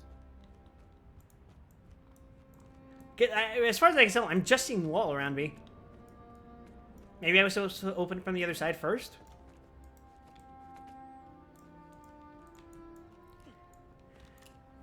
I will say, regarding... Oh, okay. You come up from the east side. It's yeah, I not was up going to the say, side. that thing on the map, right? I was walking down there. What was I going to say, though? I don't appreciate E9 because... the model for Cloud of Darkness in E9 is just straight up lifted from the interpretation of the Cloud of Darkness from Dissidia of Final Fantasy. Yeah, they had to make it different, but they didn't make it different in the way they made the primals different. They just made it Cloud of Darkness. It was... No, I mean, it's literally the Dissidia Cloud of Darkness model. Yeah, I mean, like, they already had a Cloud of Darkness from, like, our past in Final Fantasy 14. So yeah, and that was based on Final Fantasy 3. The real one. No, because like the model you see in the Alliance raid is Final Fantasy 3's Cloud of Darkness. Like right down to like looking like a pale green they're from thing. different games.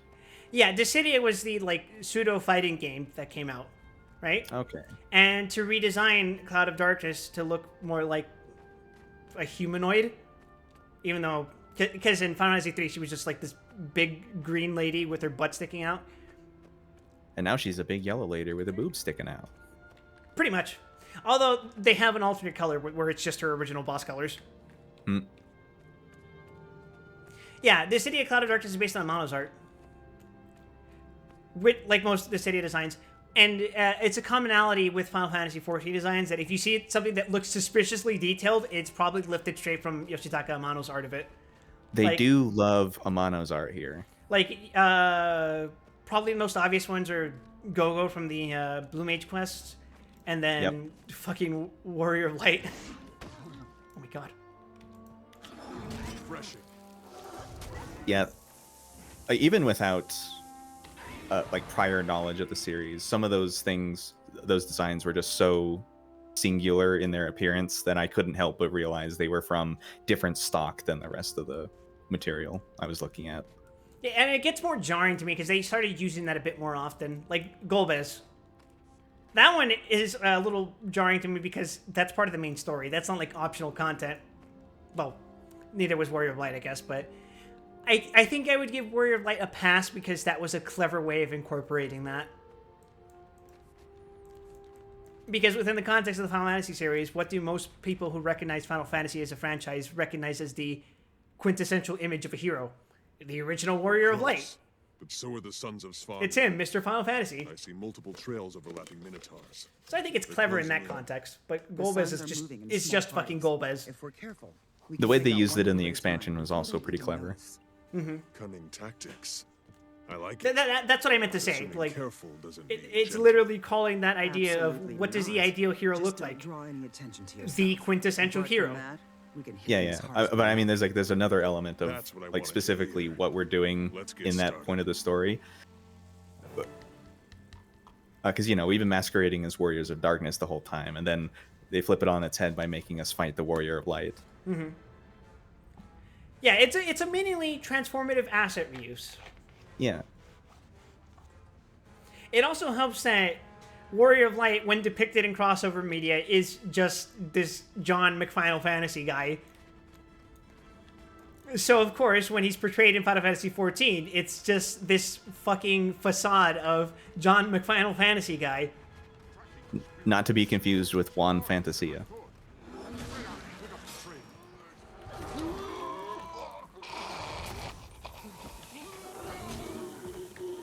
Hope is a reference to Dicely from 13. I wouldn't say he's a reference, just more like a very cookie-cutter template that's already been used.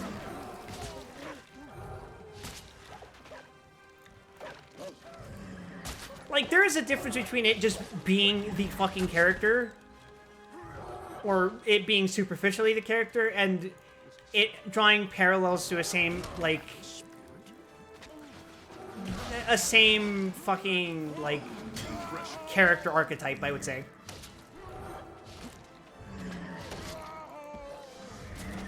And with the franchise that lasts as long as that, of course you're going to see parallels where there might not necessarily be an intended one. It's just that you'll do the same plot enough. Or rather, you'll do so many plots in a given franchise that you're bound to come up on the same ones. I wouldn't say Endsinger is a reference, necessarily. Just, like, a lot of Final Fantasy just does the, I am the embodiment of Doom. Oh, shit, I fucking forgot to heal myself. That's a pretty common fantasy trope in general. Yeah.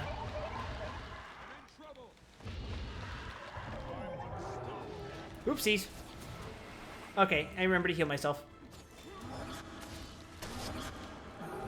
Oh yeah, congrats on experiencing the downed state for the first time. That's cool. I can't believe I could just continue sucking people off while I'm dead. I know.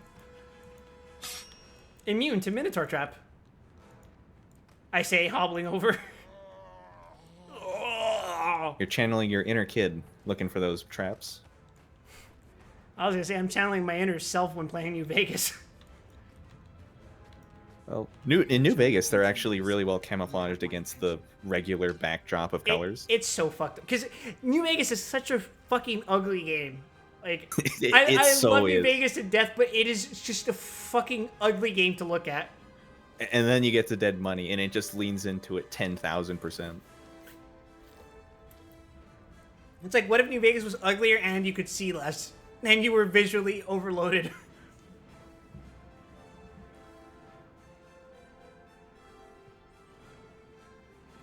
See, the thing is, having a boss that it depicts itself as how death is an inevitability is very, like... I mean, what the fuck do you expect? Death is inevitable. Of course, that's going to be a portrayed theme in a lot of fiction. Nah, I'll win. I'll simply parry... Well, I have beaten death before. I'll say it. I beat Cancer. I could totally get away with saying, nah, I'd win. Yeah, there you go. So bosses like that are kind of funny to me. I just think 10 is a very compelling game. Now, to be fair, it was one of the first Final Fantasies I played. I think I played 2, then 4, then 10. Or I played 4 and 10 somewhat at the same time. No, I probably played 10 before 4, actually. Because I played the DS port of 4 first, which was... It's a disgusting port. Don't play that. Although, if Riz were here, she would say, just don't play 4 in general. True. I think Or 4 Zomz has would some say, very... Charu. I think 4 has very interesting ideas. And I would say is Final Fantasy's first attempt at having a character arc. In 3, you meet some NPCs who sometimes do thing, but it's very, like, kind of, like, mostly just lip service. But 4 is the first time they have, like, their character contemplate their actions and stuff like that. And I'll remind you, it's very superficial, but, like, it was a fucking Super Nintendo game. What did you want? Chrono Trigger wasn't going to be for a little bit. But I think 5 benefit from basically being a Saturday morning cartoon. Like, Exdeath is basically this, like, Megatron type villain. He does look like a Saturday cartoon villain. You know, keep in mind, he is a very serious threat. Like, everything he does is very, like, clever and diabolical and genuinely evil, but, like, he's also hamming it the fuck up. How is the fact that he's a tree played in the game? Like, how is it tonally? Because I think it's funny. It's a background detail. It's not, like... It's not really part of his character. It just happens to be a contributing factor to why he is the way he is. Like... Okay, so it's not present to his, like, involvement in the plot. No, they just say Exdeath was born from this tree of evil forest because one day there was a tree that had so much evil in it, it became self-aware, and that became Exdeath. Because he had magic from this wizard named Enemo or some shit like that. You know, I think I just gleaned a parallel here in Guild Wars. Why are we talking about Exdeath? Oh, I'm just running over, like, what each Final Fantasy did and why, like, 5 benefits where 4 doesn't, because 4 tried to be, like, it tried to be, like, a stage play drama, I would say. And 5 kind of does away with that. It is just very charming. It's like a Saturday morning cartoon. Right down to Exdeath being this hammy Megatron-type villain while also being a very serious threat.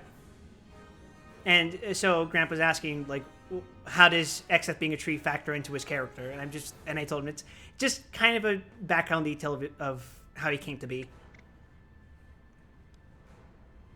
I was hoping people would, like, treat him differently for being a tree. Believe it or not, he actually, if I remember correctly, he uses that to his advantage in tricking the party. Does he pose as a wise old tree? No, he disguises a bit of himself. He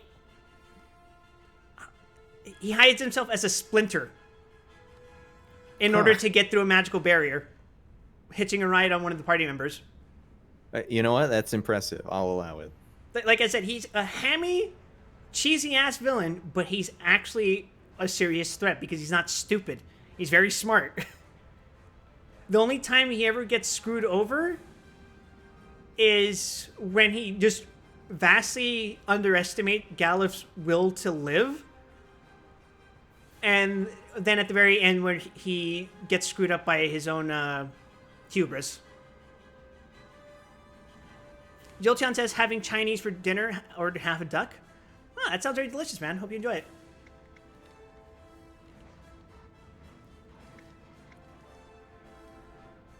Oh, I can increase my ferocity or my dignity.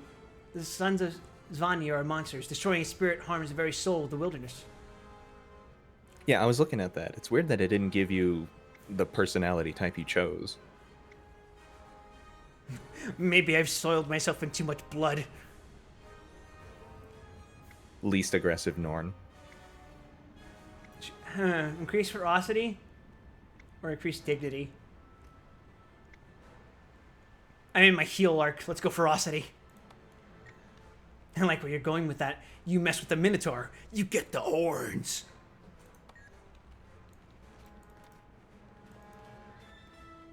Find the spirit of the Minotaur. Is it like just... Okay. Probably just hanging out. I wish you know how spirits is. I'm just gonna walk down the bridge and then be like, hey, what's up?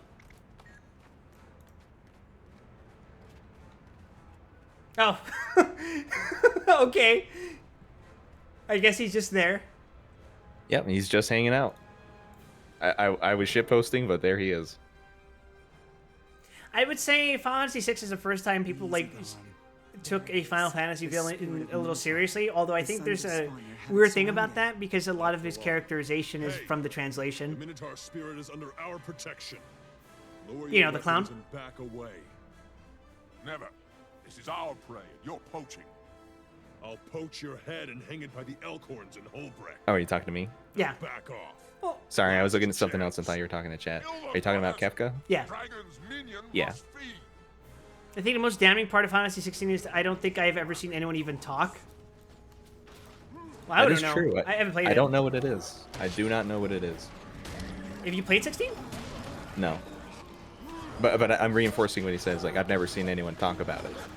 Like, who is the villain? I have no idea. Oh, yeah. Is it a mystery? I think it is. I think it's supposed to be.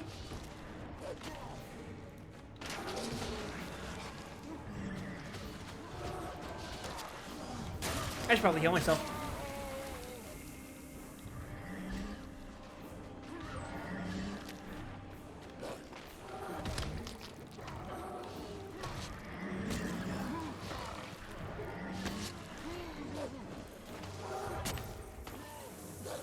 Yeah, but of course, naturally, the villain from Final Fantasy that everyone recognizes is Sephiroth, just because, you know, Final Fantasy VII is...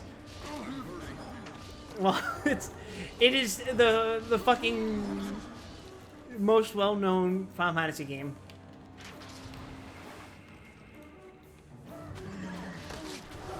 To this day, people won't fucking stop glazing this shit out of Final Fantasy VII.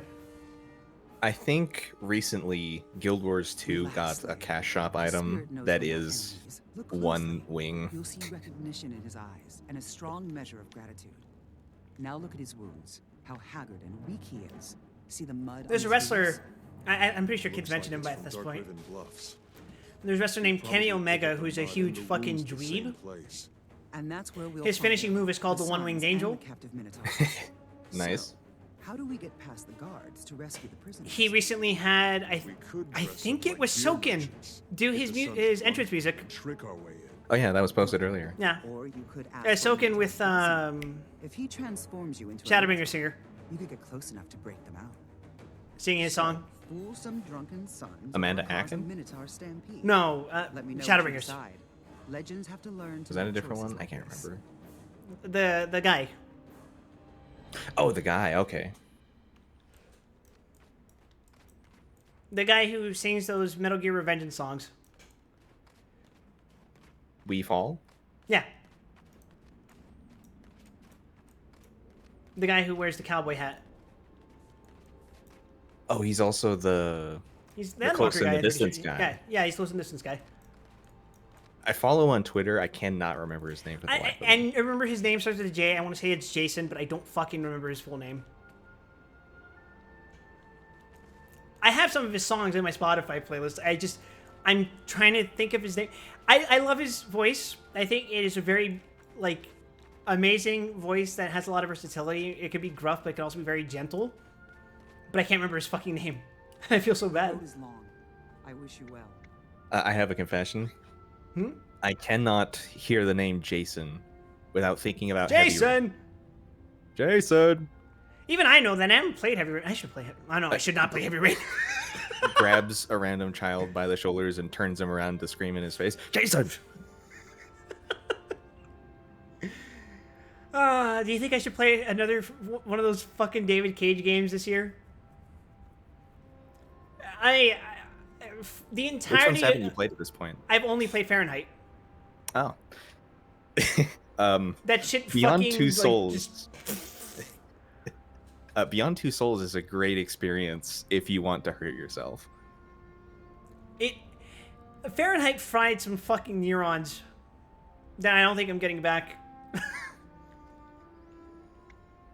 At let's one start point doing I Winter. was going to stream a playthrough of Fahrenheit in the Discord, but people got busy and no one ever pinged me about it again, so it kind of just got dropped.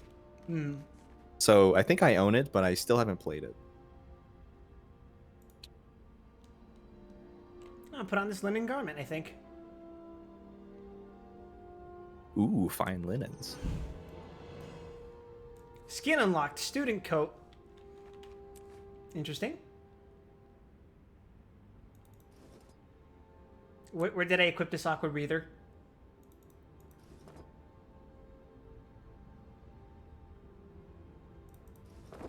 Oh, you see the blue in the bottom right corner? this It one. got auto-equipped. Neat. Then Mighty Staff. Would you like the Soulbind Mighty Staff? Why not?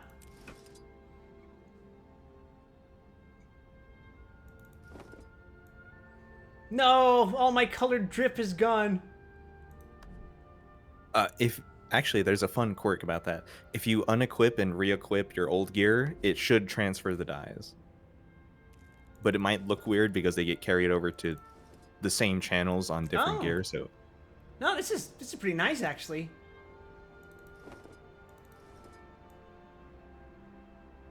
I like that. That's actually really cool. This is more in line to what I was thinking with Golbez's outfit.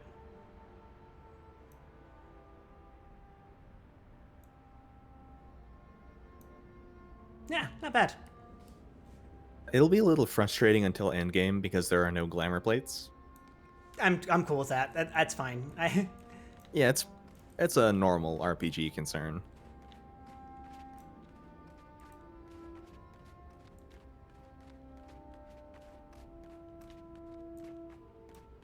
Oh, right. I'm supposed to interact with the spirit, aren't I?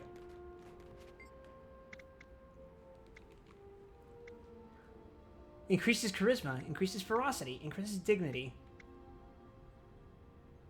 I'm on your side, mighty spirit. The only ones who should fear me are your enemies. I will use my wrestler charisma to entice this Minotaur.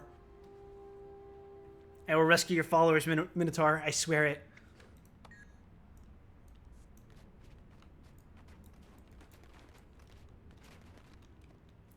Yeah, I will say I always liked Golbez's getup. It's very cool. There are different versions of it. There are two versions of the modern interpretation of Golbez's art.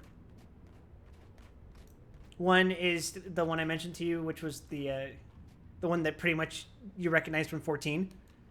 Okay. And then the other one is used as an alternate outfit in Dissidia, I think, where his colors are more like blue rather than red. Like, particularly in his cape. He's got a blue and a red version. And I think I prefer the blue one more, although it's more like a deep-hued purple. The blue VTuber prefers blue. Shut up. Believe it or not, red used to be my favorite color when I was younger. And I decided, blue's a better color for the thing I want to go for. Or I rather, think you did go through red as one of your test phases for your model. Yeah. Your old model, I think. Not one of the ones I ever used on a stream, but I do remember drafting up a model that had red hair instead of blue. I ended up settling for blue because, well, originally what we were going to go with was... I should not have gone all the way down.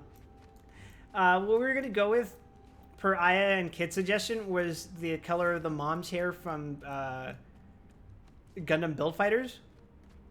But I'm like, I don't really identify with that particular game.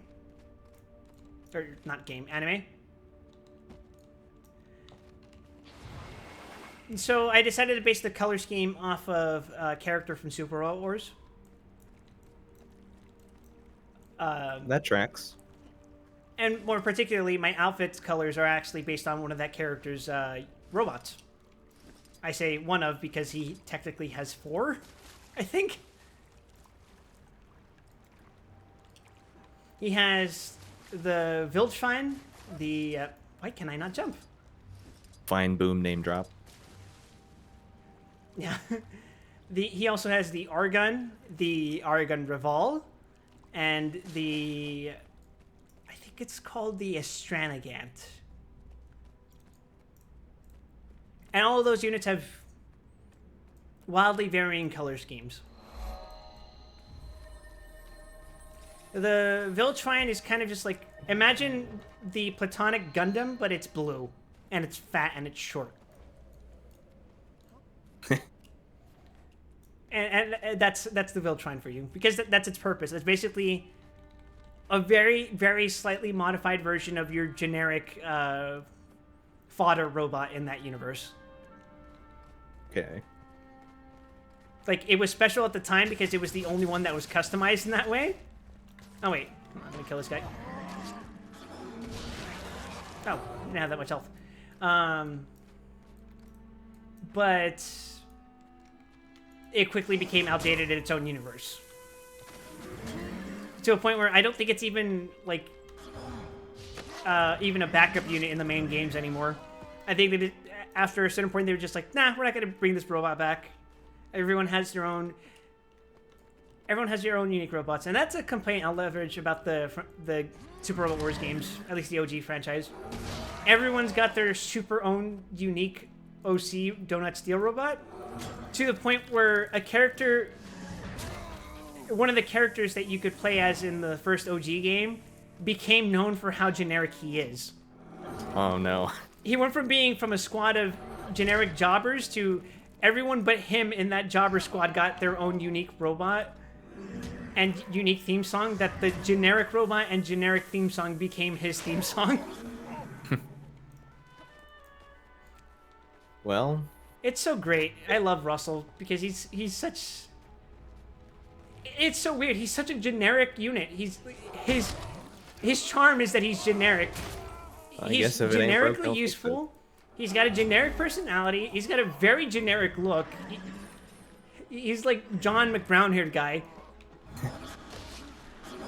It's him, John Gundam. And he's not even a Gundam pilot, is the best part. It's like you know what a GM is? No, not at all.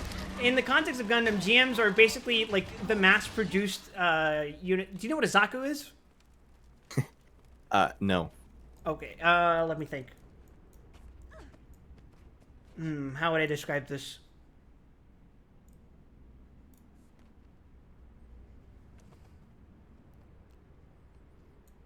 I'm trying to think of a good comparison point.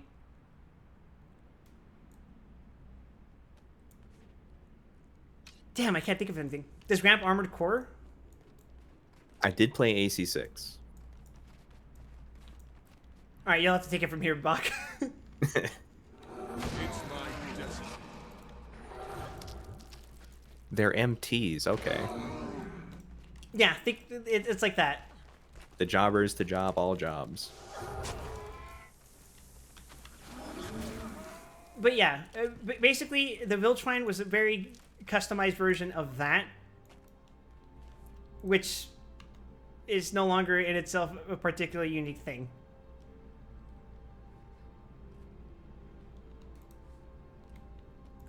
But just short of the Aldnoah Zero trainer unit energy. Something like that, yeah. And then there's the R-Gun, which is a more specialized unit. It's a sniper. Its gimmick is that it can turn itself into a gun. The whole robot? The whole robot turns into a giant gun, which... Impressive. Is... Well, at first, when it's just a regular R-Gun, it's more or less just a regular-ass sniper unit, but when it becomes the R-Gun powered, it's fitted with armaments that allow itself to be turned into a gun that can either fire by itself or can be fired by the giant combining robot that it's part of a team of. So does the pilot just become a living trigger, basically? Yeah, because the way it works is that the pilot needs to have telekinetic affinity to be able to link up with the other three pilots so that they can not kill themselves when they fire the gun. Okay, I see.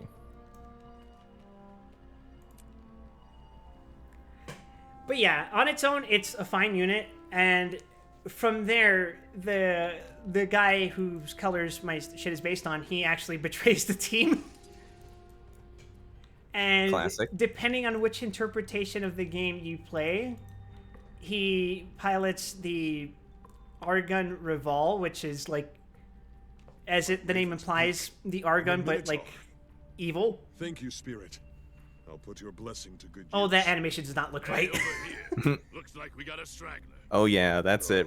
That's it right there. I Moo! better get it in the pen before Vidkun sees one got loose. Come on, you stupid bovine. Fresh meat for the beast.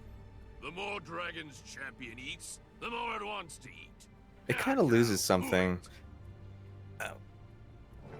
When I first started playing this game, I had a very potato PC, so I played everything on the lowest graphics. If you ever try that out, it is a stark difference. It kind of loses something in some of the impressionism Yeah. when you turn the graphics up. Get in the pen. There we go. Just wait in there until Vidkun comes back. Although it does look very pretty in some places. Yeah.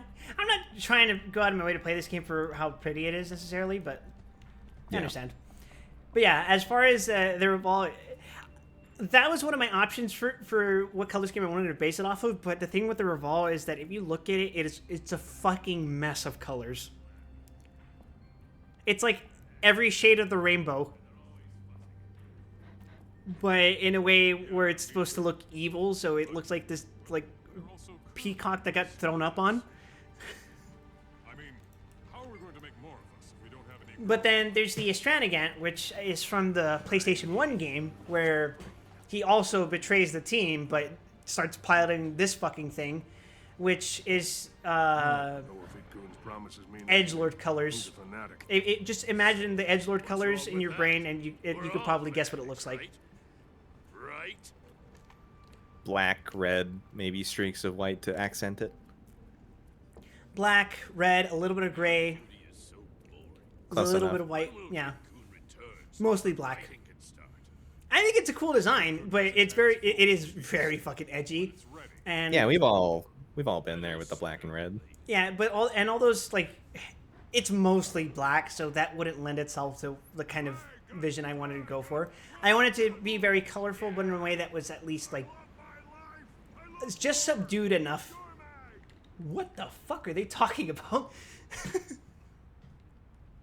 Extremely normal things, I assure you. I wish I was out killing something. He's literally me. Minotaur sent me to rescue you. Be ready to charge when I open the gate. Yeah, if you ever get around to paying attention to these guys, you'll wish you hadn't. I'd be doing him a favor. I'd be doing him a favor. I'm heading us out of here. As soon as I open the gate, follow me to freedom. Open the gate. Oh, you're just the Minotaur Whisperer now, I guess. What the hell was that? No, but yeah, like, I decided that of all the colors that I was going to base my model on, it would probably be the Argon, because that's the nicest combination of colors. Because the Viltrine is a very uniformly blue, but has yellow horns. And has, like, red eye accents. But the Argon is a nice combination of blues, yellows, purples, as you might guess. A little bit of reds, but not nearly as much. And Falcon, who originally designed the concept art, I would say, for my model, he made the right call with sticking mostly to like the purple and blue hues with the yellow accents. Yeah, it looks pretty good. The sturdy gate is locked. The mechanism looks tough, but defeatable. Once the prisoners are ready to move, the escape can begin. I will say, this game is very good for casual, like, conversation to take place over it. The story is minimal enough that I can still talk to you while I do shit like, what the fuck? Let me give you a little cheat code here. If you, I think it's Control right click a skill on your bar, it makes it auto cast. Should I like just spam that on all of the skills? Well, you can only do it for one at a time. Oh. So usually there's only one skill that actually autos, or is worth autoing. I assume it's the one here. Typically.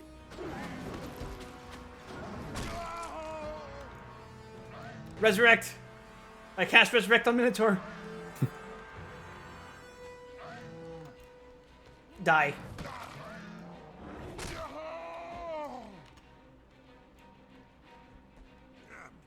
Something, something, get the Try not to horns. kill them.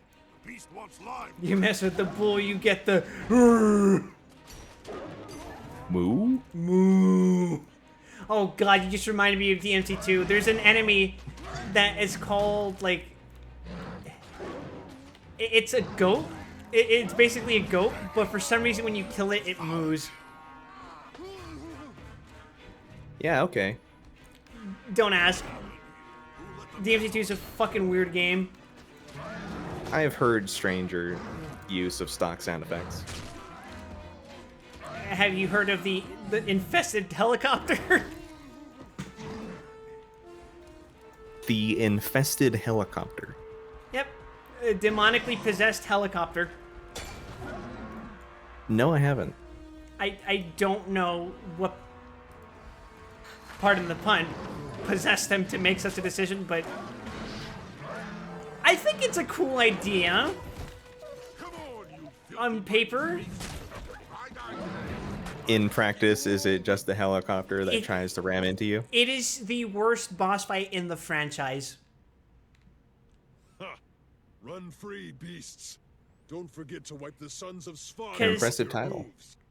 I am grateful. It's a multifaceted boss fight where you like run across buildings to either evade or catch up to it, culminating in a boss fight where it is in the air in a game where you don't have many air accessible abilities and you have to basically fight the camera.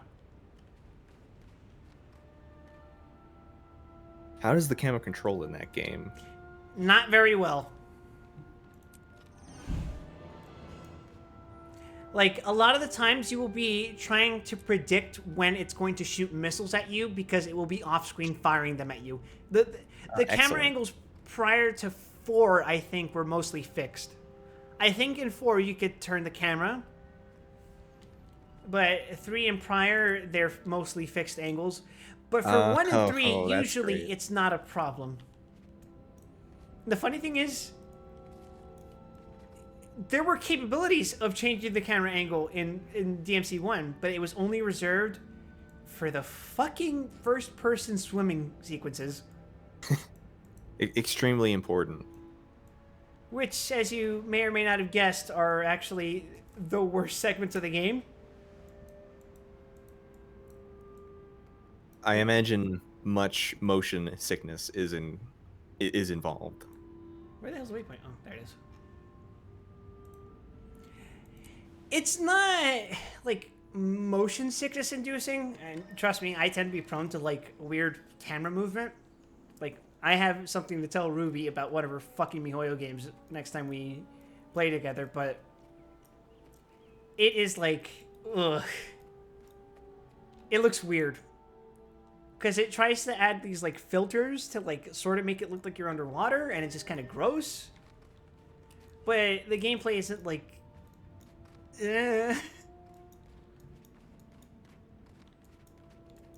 It's weird. It's just weird. It's very unnecessary and otherwise pretty smooth game. The thing about DMC 1 and 3 is that for the most part, they know how to make their fixed angles work. Like, the angles are such that you have clear vision of the room you're in, or at the very least you can hear or see where the enemy's coming from. But the thing about DMC2 is that a lot of DMC2 takes place in an open city. So things will just, like, be around you and you won't always be sure of where. I would hope a game like that would at least give you good sound cues. Not quite. It's particularly bad with the Infested Chopper because you end the fight on, like, this... I'm not gonna say bell tower. I think it's some kind of tall building, but it has, like, 4 pillars. The way the camera angle is, the helicopter can be completely hidden behind one of the pillars. Or if it goes behind you, it's just behind the camera. You can't see it.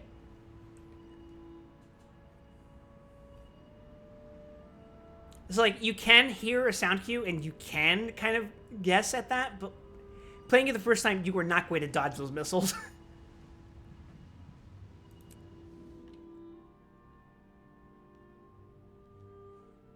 It's just such a bizarre chapter in the franchise's history because, like,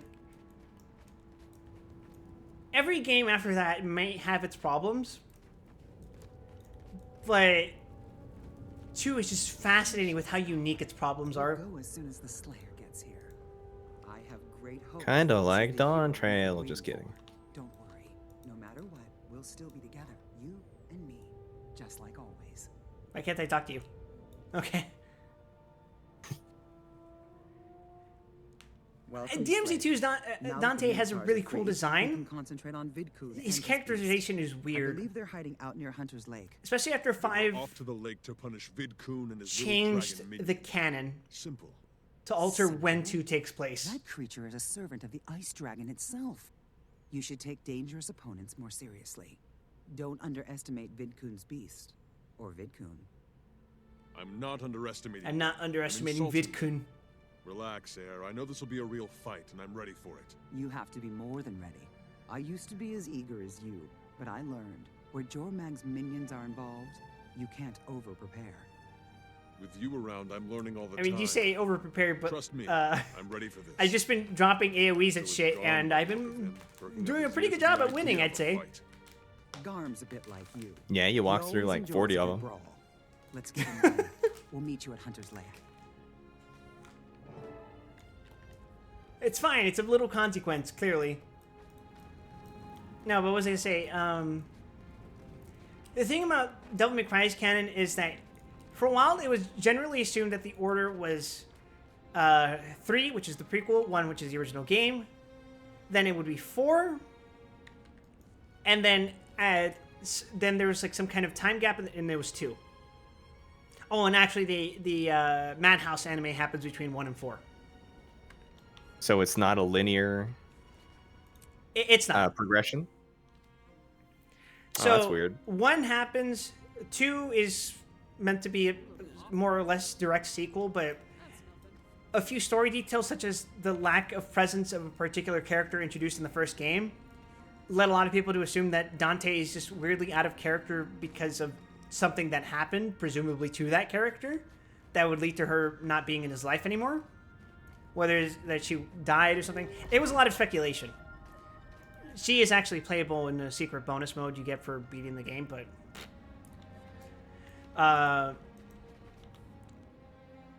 and then 3 happens, and that's a prequel. That explains the circumstances behind Virgil. You know who Virgil is. Yeah. But Virgil was actually introduced in the first game in the form of a brainwashed recurring boss fight called Nilo Angelo. And 3 kind of explains the whole... The awakened remnant swarmed the area. Huh? It's fine. It's fine. Nothing to see here. No, but like I was saying, 3 contextualizes the relationship between Dante and Virgil, and is where most of the characterization for Virgil as we know him comes from. Because in 1, he's not even a character, he's just literally possessed, right? Okay. But you know, it just kind of explains how we got to where we are in the MC1. But 4 is kind of like Dante on a side quest where he's not the main character. He just kind of lets shit happen until he has to step in. At which point he's just having the time of his life, beating the shit out of everything. And there are hints to a slightly more serious side of him in 4, but for the most part, he's just kind of on vacation. So that generally led people to believe, well, the way things probably turned out, it's like 3 happens, which leads to the events of 1, and then the anime happens because we see that he interacts with the characters from 3 and 1 in the anime, and that anime allegedly ends with him on his way to the events that'll happen in 4. And then 4 happens, of course, and, you know, the characters from 3 and 1 are still there with him. But then 2 happens, and he's just by himself. He's not as chatty as he usually is. He's more brooding. And it's just really weird all around. He's still a little quippy. He still has his little moments. Places to make my legend. But for the most part, he just something's off about him, and we're never told what it was. But then 5 happens, and we're told that the actual order of events is 3-1-2-4. It's 3-1 anime 2-4. So that kind of begs the question of, like, what the hell happened? Okay, so my plan to play all of them in order was always going to confuse me. The way the stories are presented, it works in such a way that you don't necessarily have to, like, play them in chronological order to understand what's going on. Like, as far as DMC 1 is concerned, you know enough about Virgil for its purposes.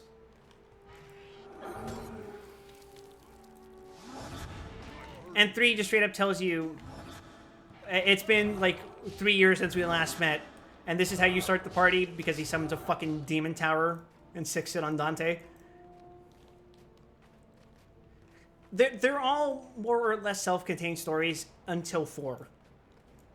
Okay. 4 is when it's like, hey, did you play 1 and 3? I sure hope you did.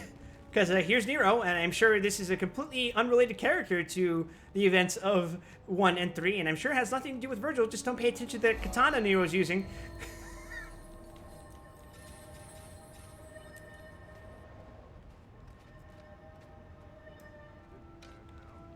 And then 5 really leans on, I hope you played Devil May Cry 4, 1, and 3. 2, eh. And they do reference the anime, although weirdly enough, they made one of the characters in the anime black when he wasn't in the anime.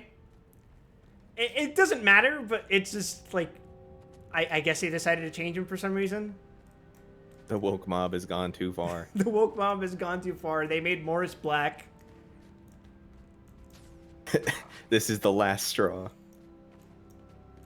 I don't really care because he's more or less a completely different character. His relationship with Dante is exactly the same. He's basically his manager. Or the guy who gets him gigs for jobs. Because Dante is incredibly irresponsible because his work is essentially mercenary work. But he doesn't, like, really advertise his businesses. He just kind of sits around and hopes someone learns about him through word of mouth. That is how it looks in the cutscenes that get played around on YouTube. It's implied from the first game that he does do odd jobs as a front, but does the actual business during, you know, moonlighting hours. Our deeds are reflected in the dream. But as the games go on, you find it hard to believe that he ever does anything outside of killing demons. The awakened remnants have been eradicated. See, I told you it's fine. Because, like, 3 is, I would say, the current basis for what Dante's character is. And fittingly so, I'd say, because, like, it shows every aspect of him. It shows his goofy side, it shows his very serious side, and it shows, like, how he approaches problems in general. In that he's very irresponsible when it comes to daily maintenance. To the point where he just lets his shit get broken and doesn't really, like, manage his building all that well. And it gets to the point that I think the power literally gets cut out in 5. Because he hasn't been doing his fucking job.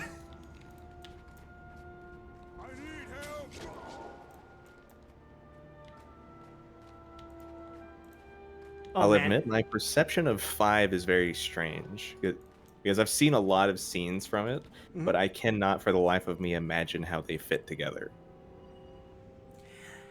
If I remember correctly, 5 has, like, flashbacks, and then you're playing from different perspectives.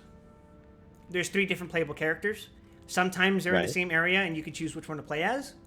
But a lot of the times they're not. They split up, and Dante is in his completely own separate zone. Score with Vidkun and his dragon minion. Because he spends, like, half the game knocked the fuck out. Mm-hmm.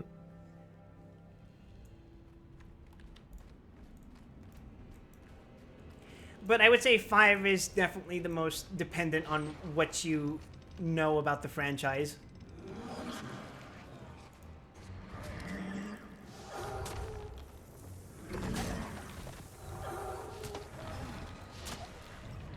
But I would say if you wanted to start DMC, if you don't want to hate yourself, don't start with 2. It depends on what you're looking for in the franchise. Like, if you're looking for the sick action-y parts, you might want to start with 2, but not 2, fucking 3. You want to start with 3. You know, I'm kind of getting mixed signals here. But that might make 1 look a bit quaint in comparison. So I would say maybe start with 1.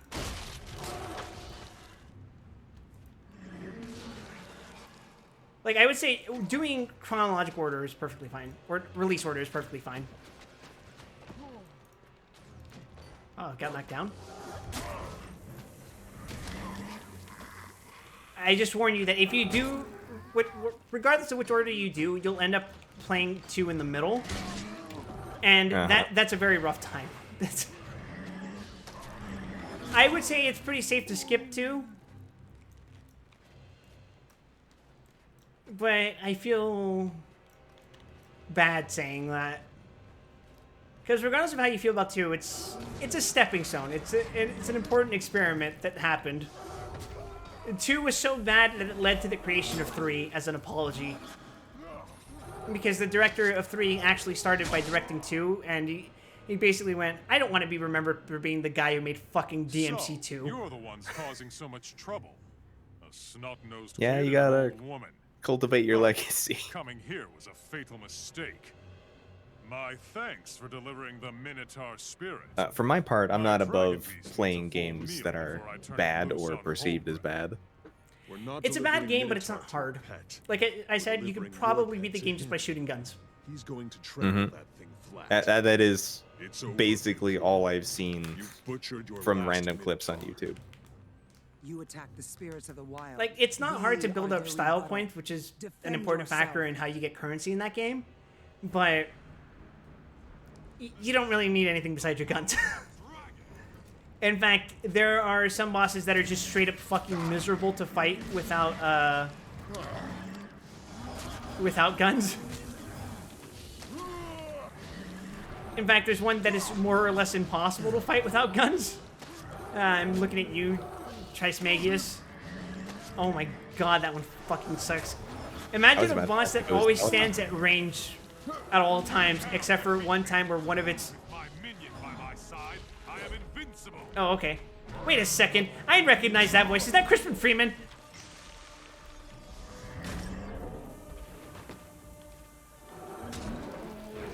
That sounds like Crispin Freeman. It sounds like him doing his Hector voice.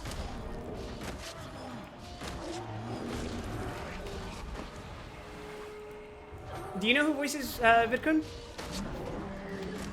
Well, let's see what the wiki says.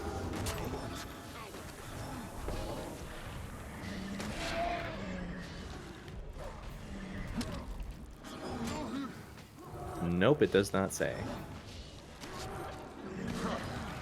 I'm sure there's like an IMDb page or something.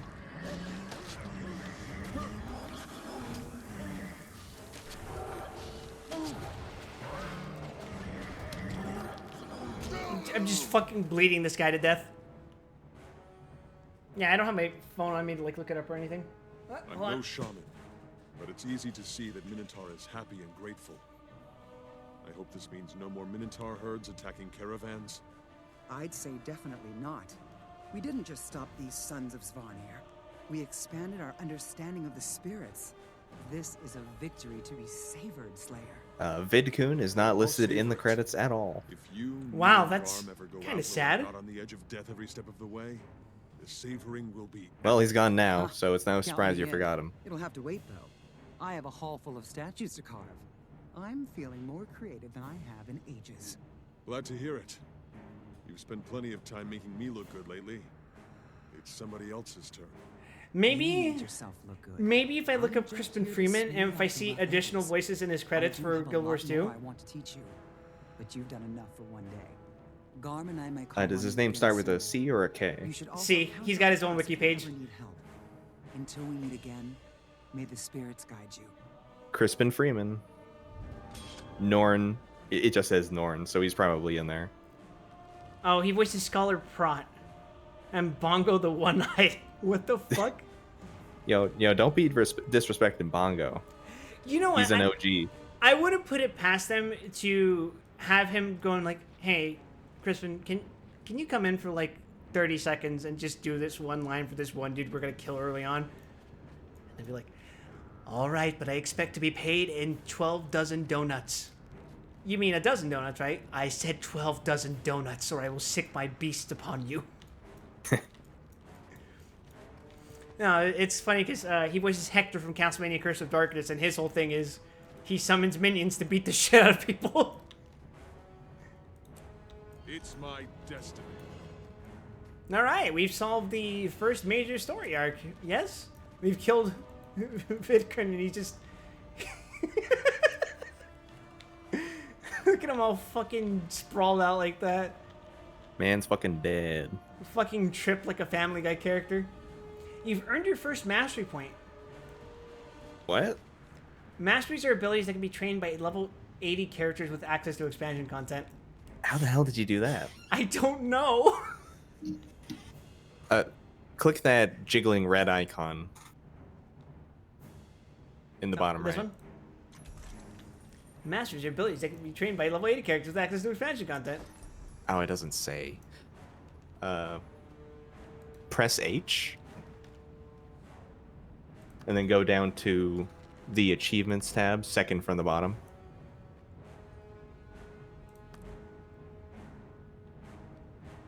What am I looking for? Usually these things are awarded for achievements, so I was going to maybe look at your recently acquired ones. Oh, there it is. Rising to the challenge.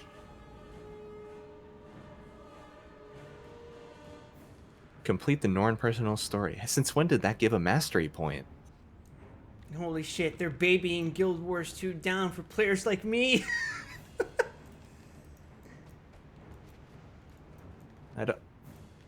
I don't think so, actually. Maybe I just missed it. Or maybe I just got it retroactively when they added it, but that was like 10 years ago. Anyway, you don't need to think about those for a long time. Run free, Minotaur. Your people are safe now. And then what? Do I go inside of here? Nope.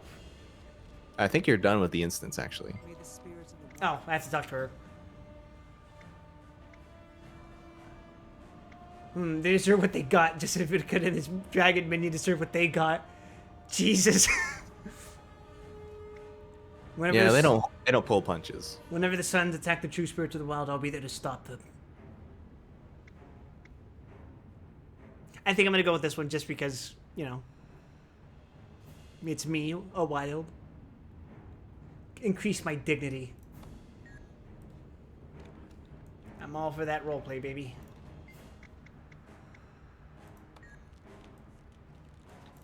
It's good to see you. Does that just increase my dignity indefinitely? I wish you well. Or is that just in case I want to change my options? That would be a glaring oversight if that's stacked permanently. How much do you want to know? Are you telling me there's an actual exploit in this game? How much do you want to know? This is forbidden knowledge?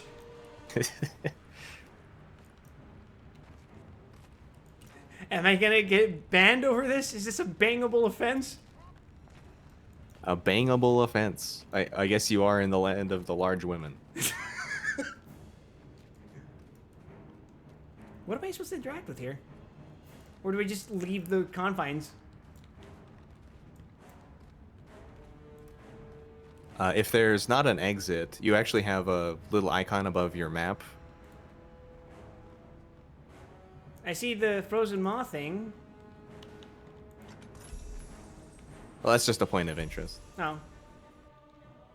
I guess I just leave the instance. Yeah, I guess so. Holy shit, that sound effect was straight out of the early 2000s. I didn't even hear it. That little ding. Oh, yeah, that one. I don't even know what causes it, to be honest. I think it's an update to the quest log. No, because Or maybe it's a sound that indicates like I finished like a chapter or something. I hear it periodically when I'm just running around. Ah, well. Oh, you received mail. Oh. I think that's what happened. Caravan trouble. Need your help. Delete. You also have unlocked.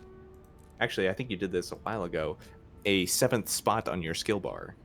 Oh yeah, what do I do with that?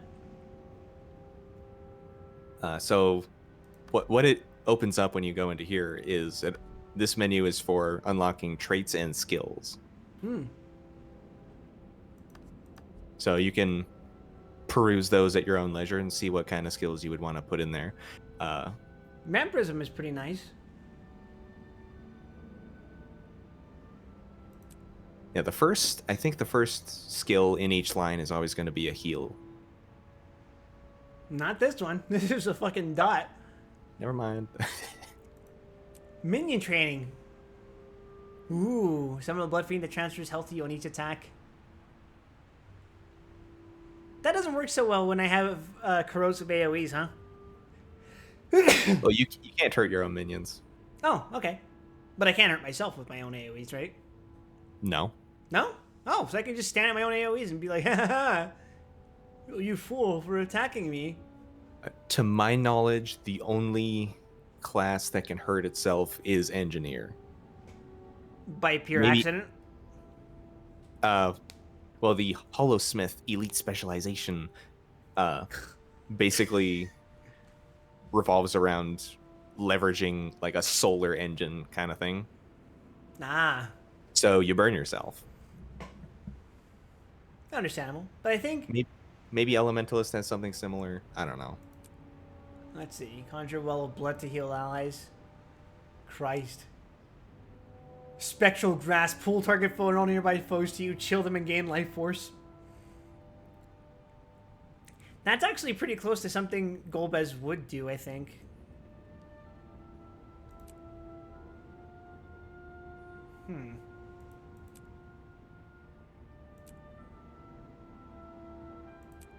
Yeah, I'll take that. Because that would work, because I can pull them into my AoE. That's not bad, I think. Oh. As long as I learn to stand fucking still. And also, how do I assign it? Okay. In the middle of the radial, there's a train button. Oh, you unlocked it. Never mind. Yeah, I already unlocked it. It's just that the train thing said something else.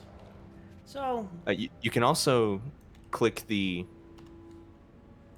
I guess it's a drop up button above the skill bar to swap those out at any time when you're not in combat. Ah, cool.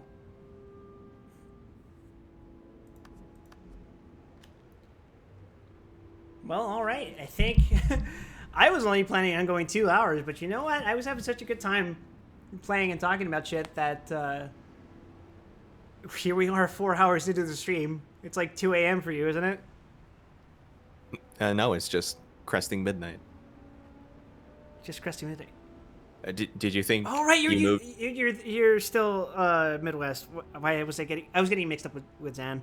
Excuse me, I am not in the Midwest. I am in the Mountain West. Oh, shut up. It's a very big difference, streamer. Shut up.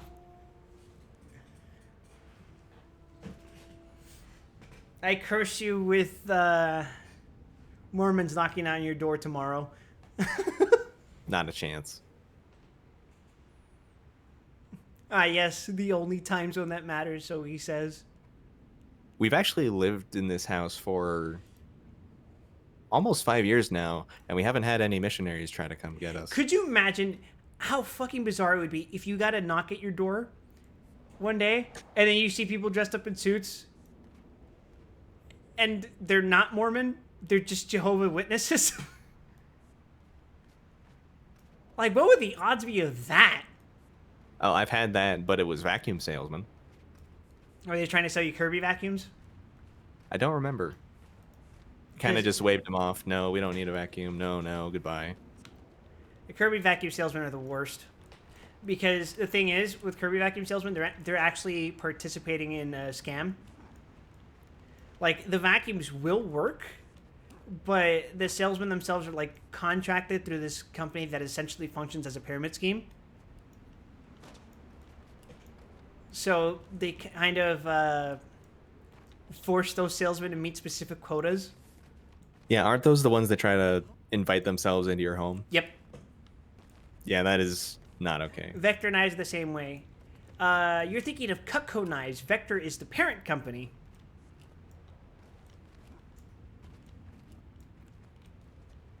Cutco Knives are actually good.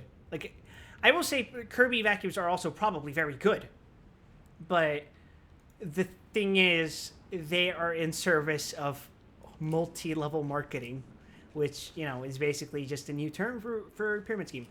What does it go? Like, pyramid scheme to multi-level marketing, and what are they doing now? They're doing direct sales or some shit like that? Is that what they're calling it? But yeah, I have no respect for either. Although, I don't know. Would you rather have a religious salesman, or would you rather have someone trying to sell you a fucking vacuum? Definitely not the guy trying to force his foot in my door. Yeah, at the very least, with religious salesmen, they're respectful. At least, yes, they care say about. What you... Go ahead.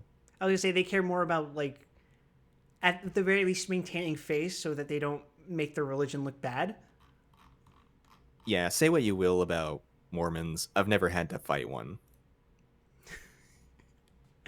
Could you imagine, like, you open the door and then suddenly you hear the fucking Yakuza fight theme? Well, it's a good thing I keep my bicycle handy.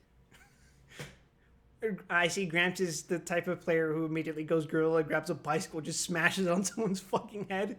Abso-fucking-lutely. Remind me to wear a helmet when I approach you. But I will not do this. I guess I'm going to raid Eva Bear's channel. She's playing Power Wash Simulator with a friend. I would like to try Power Wash Simulator at some point, but there's too many fucking games on my backlog. Maybe you can do that with our Eva. Because it's kind of like a dad game. He's going to have us play fucking Marvel Rivals with him. That's true. He's going to conscript you too. No, I will never play one of those hero games. I mean, I like the gameplay loop, but that shit was like... It's got too many bells and whistles. It's too flashy for me. That shit's like disgusting. It reminds me of all the reasons I didn't touch Overwatch. Sorry, what? I also just have multiplayer game fatigue. Yeah, me too. I like to limit it. Which is why I pretty much only play TF2. Specifically. Yeah, that's awful. Like, obviously, like what we're doing now. Like, I can slot in and just fucking hang out. Or we can go do raids, and that's fine. Yeah. But if I have to... like games that hold you hostage. Yeah, basically. But all right, that's gonna be it for us, everyone. I don't know when we're gonna do this next. I guess Graham, you can tell me when when we're available for this. But I'll see you guys next time. Good night.